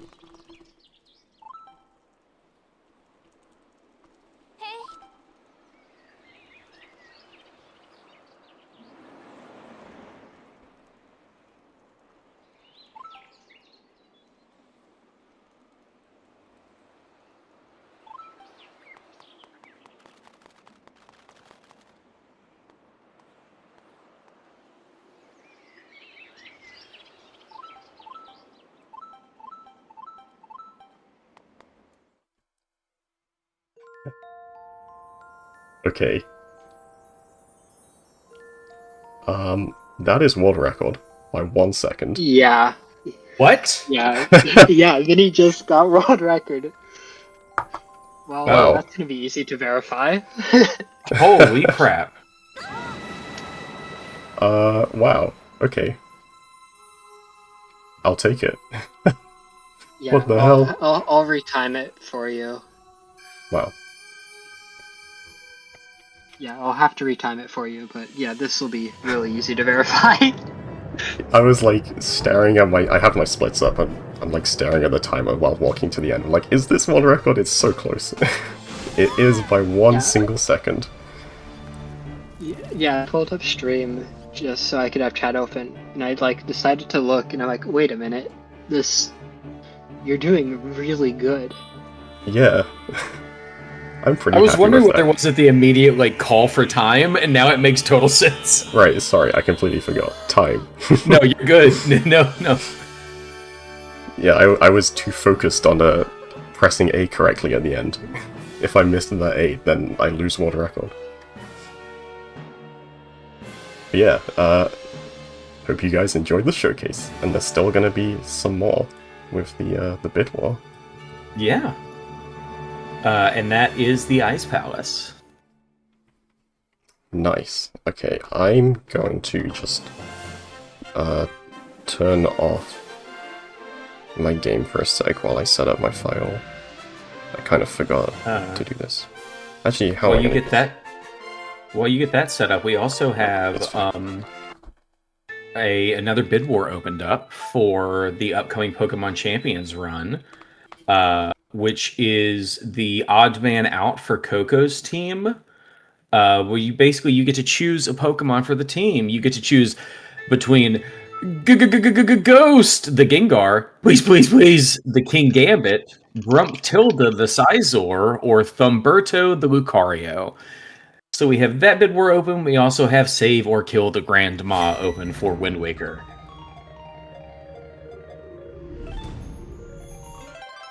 Okay. Ice Ruins. Actually, no, that's the wrong file. I'm trying to remember how I set up my IL files. This should be the right one. Also, I haven't really practiced this, so this isn't going to be as good as the run, but hopefully I can still show it off well enough. Okay, I'm ready to go. So when I go in here, there's going to be like a little Triforce in the corner of the screen. When that disappears, that's going to be when time begins. Okay, so there's going to be time right now. So yeah, 100% IL. I have to get all of the chests, get the mini-boss and the boss for the hard container. Fortunately, I missed a And little all cycle. the small keys, Yes. because not all small keys are in chests. Okay, so I clip out there, and I'm going to go this way to get to this area early. Hit this switch so I can go around to this chest.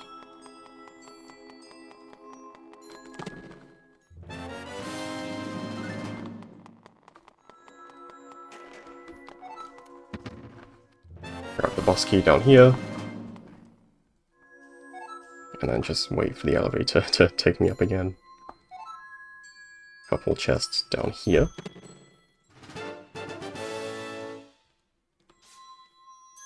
And then I'm going to do another clip, but on a different floor to usual, so hopefully I can get it. Cool, so I clip there, and it takes me... I did not know you could clip there. Yeah, it takes me straight to the stamina scroll, which is pretty cool. Instead of having to go up another floor to the place we normally clip. And then I'm going to do a dash slide here, to land on top of this chest, and then hopefully dash off the edge and respawn back at the top. Yeah, very lucky there. And down here. Hit these switches.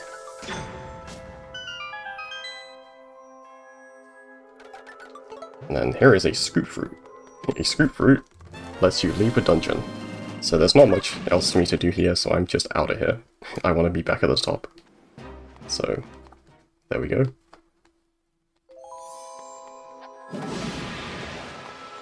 Now I'm gonna do the clip again. Oops. Try that again.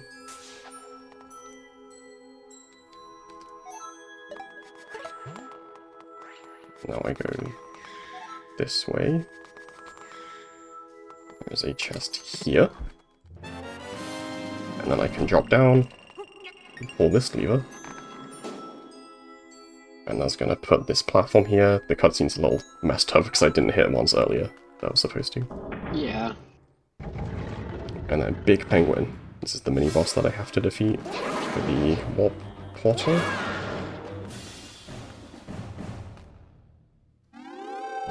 Right, and then I'm going to actually take the warp to go back and do some more shenanigans. Actually, I'm not going to clip again yet, because I have to go this way. It's like the only area left of the dungeon that I haven't done. It's like almost at the end of the run already.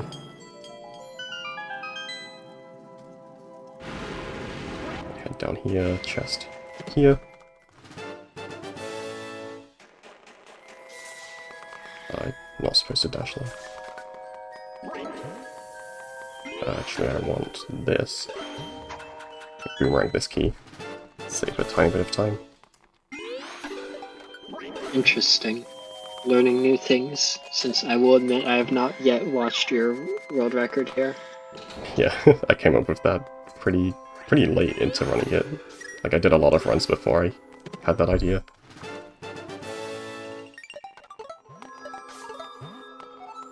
And then... oops. There is a key here that I want to grab. There you go. And then one more clip. And this is going to be the same one I did in the run to get to the boss. And when you do this strat, it does actually technically count as defeating the boss, so I'm not going to have to actually fight him. That is allowed. So I've done that, grab the heart container, and time's going to end when the screen fades to white here. And time. All right. GG. Yeah. A 4:30. That's pretty good for just a random run. That's only 10 seconds off of my PB. It's nearly 20, but yeah. Oh, is it? I guess I forgot what my PB was. Yeah. Yeah, your PB is 420. Yeah. Nice. Okay. Yeah, hope you guys It was not enjoyed another that. world record. Unfortunate, yeah. Yeah, really fun dungeon, really Yeah. cool routing. Yeah. Yeah, the ILs are cool. If you ever want to Yes. run them, I will gladly answer your questions. Yeah. But yeah, with that was my run. I got world record, so the best showcase run I could ask for. Hope you guys enjoyed it. Yeah, shout out to Flora for commentating. Thank you very much. And Yes, yeah, thank you for offering to commentate. no worries. And yeah, please run this game. I love Hundo. I love all the categories. It's so much fun. And yeah. Yes, we want more runners. Yes. Because usually it's just like me doing ILs and like other people coming and going. Yeah, that is Nice. me done. Thank you all so much for showing off this wonderful game.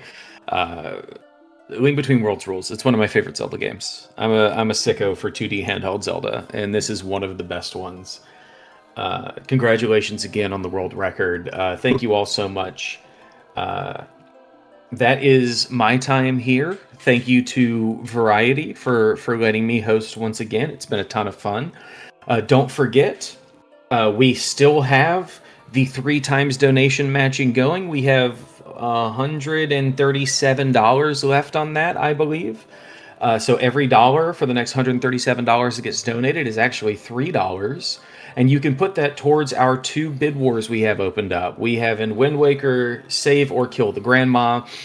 And for the Pokemon Champions run, you can choose the odd man out Pokemon on Coco's team between Ghost the Gengar, Please Please Please the King Gambit, Grumptilda the Scizor, and Thumberto the Lucario. Thank you all for watching. Thank you all for joining us. We will be taking a quick break and we'll be back in a few minutes with The Legend of Zelda: The Wind Waker.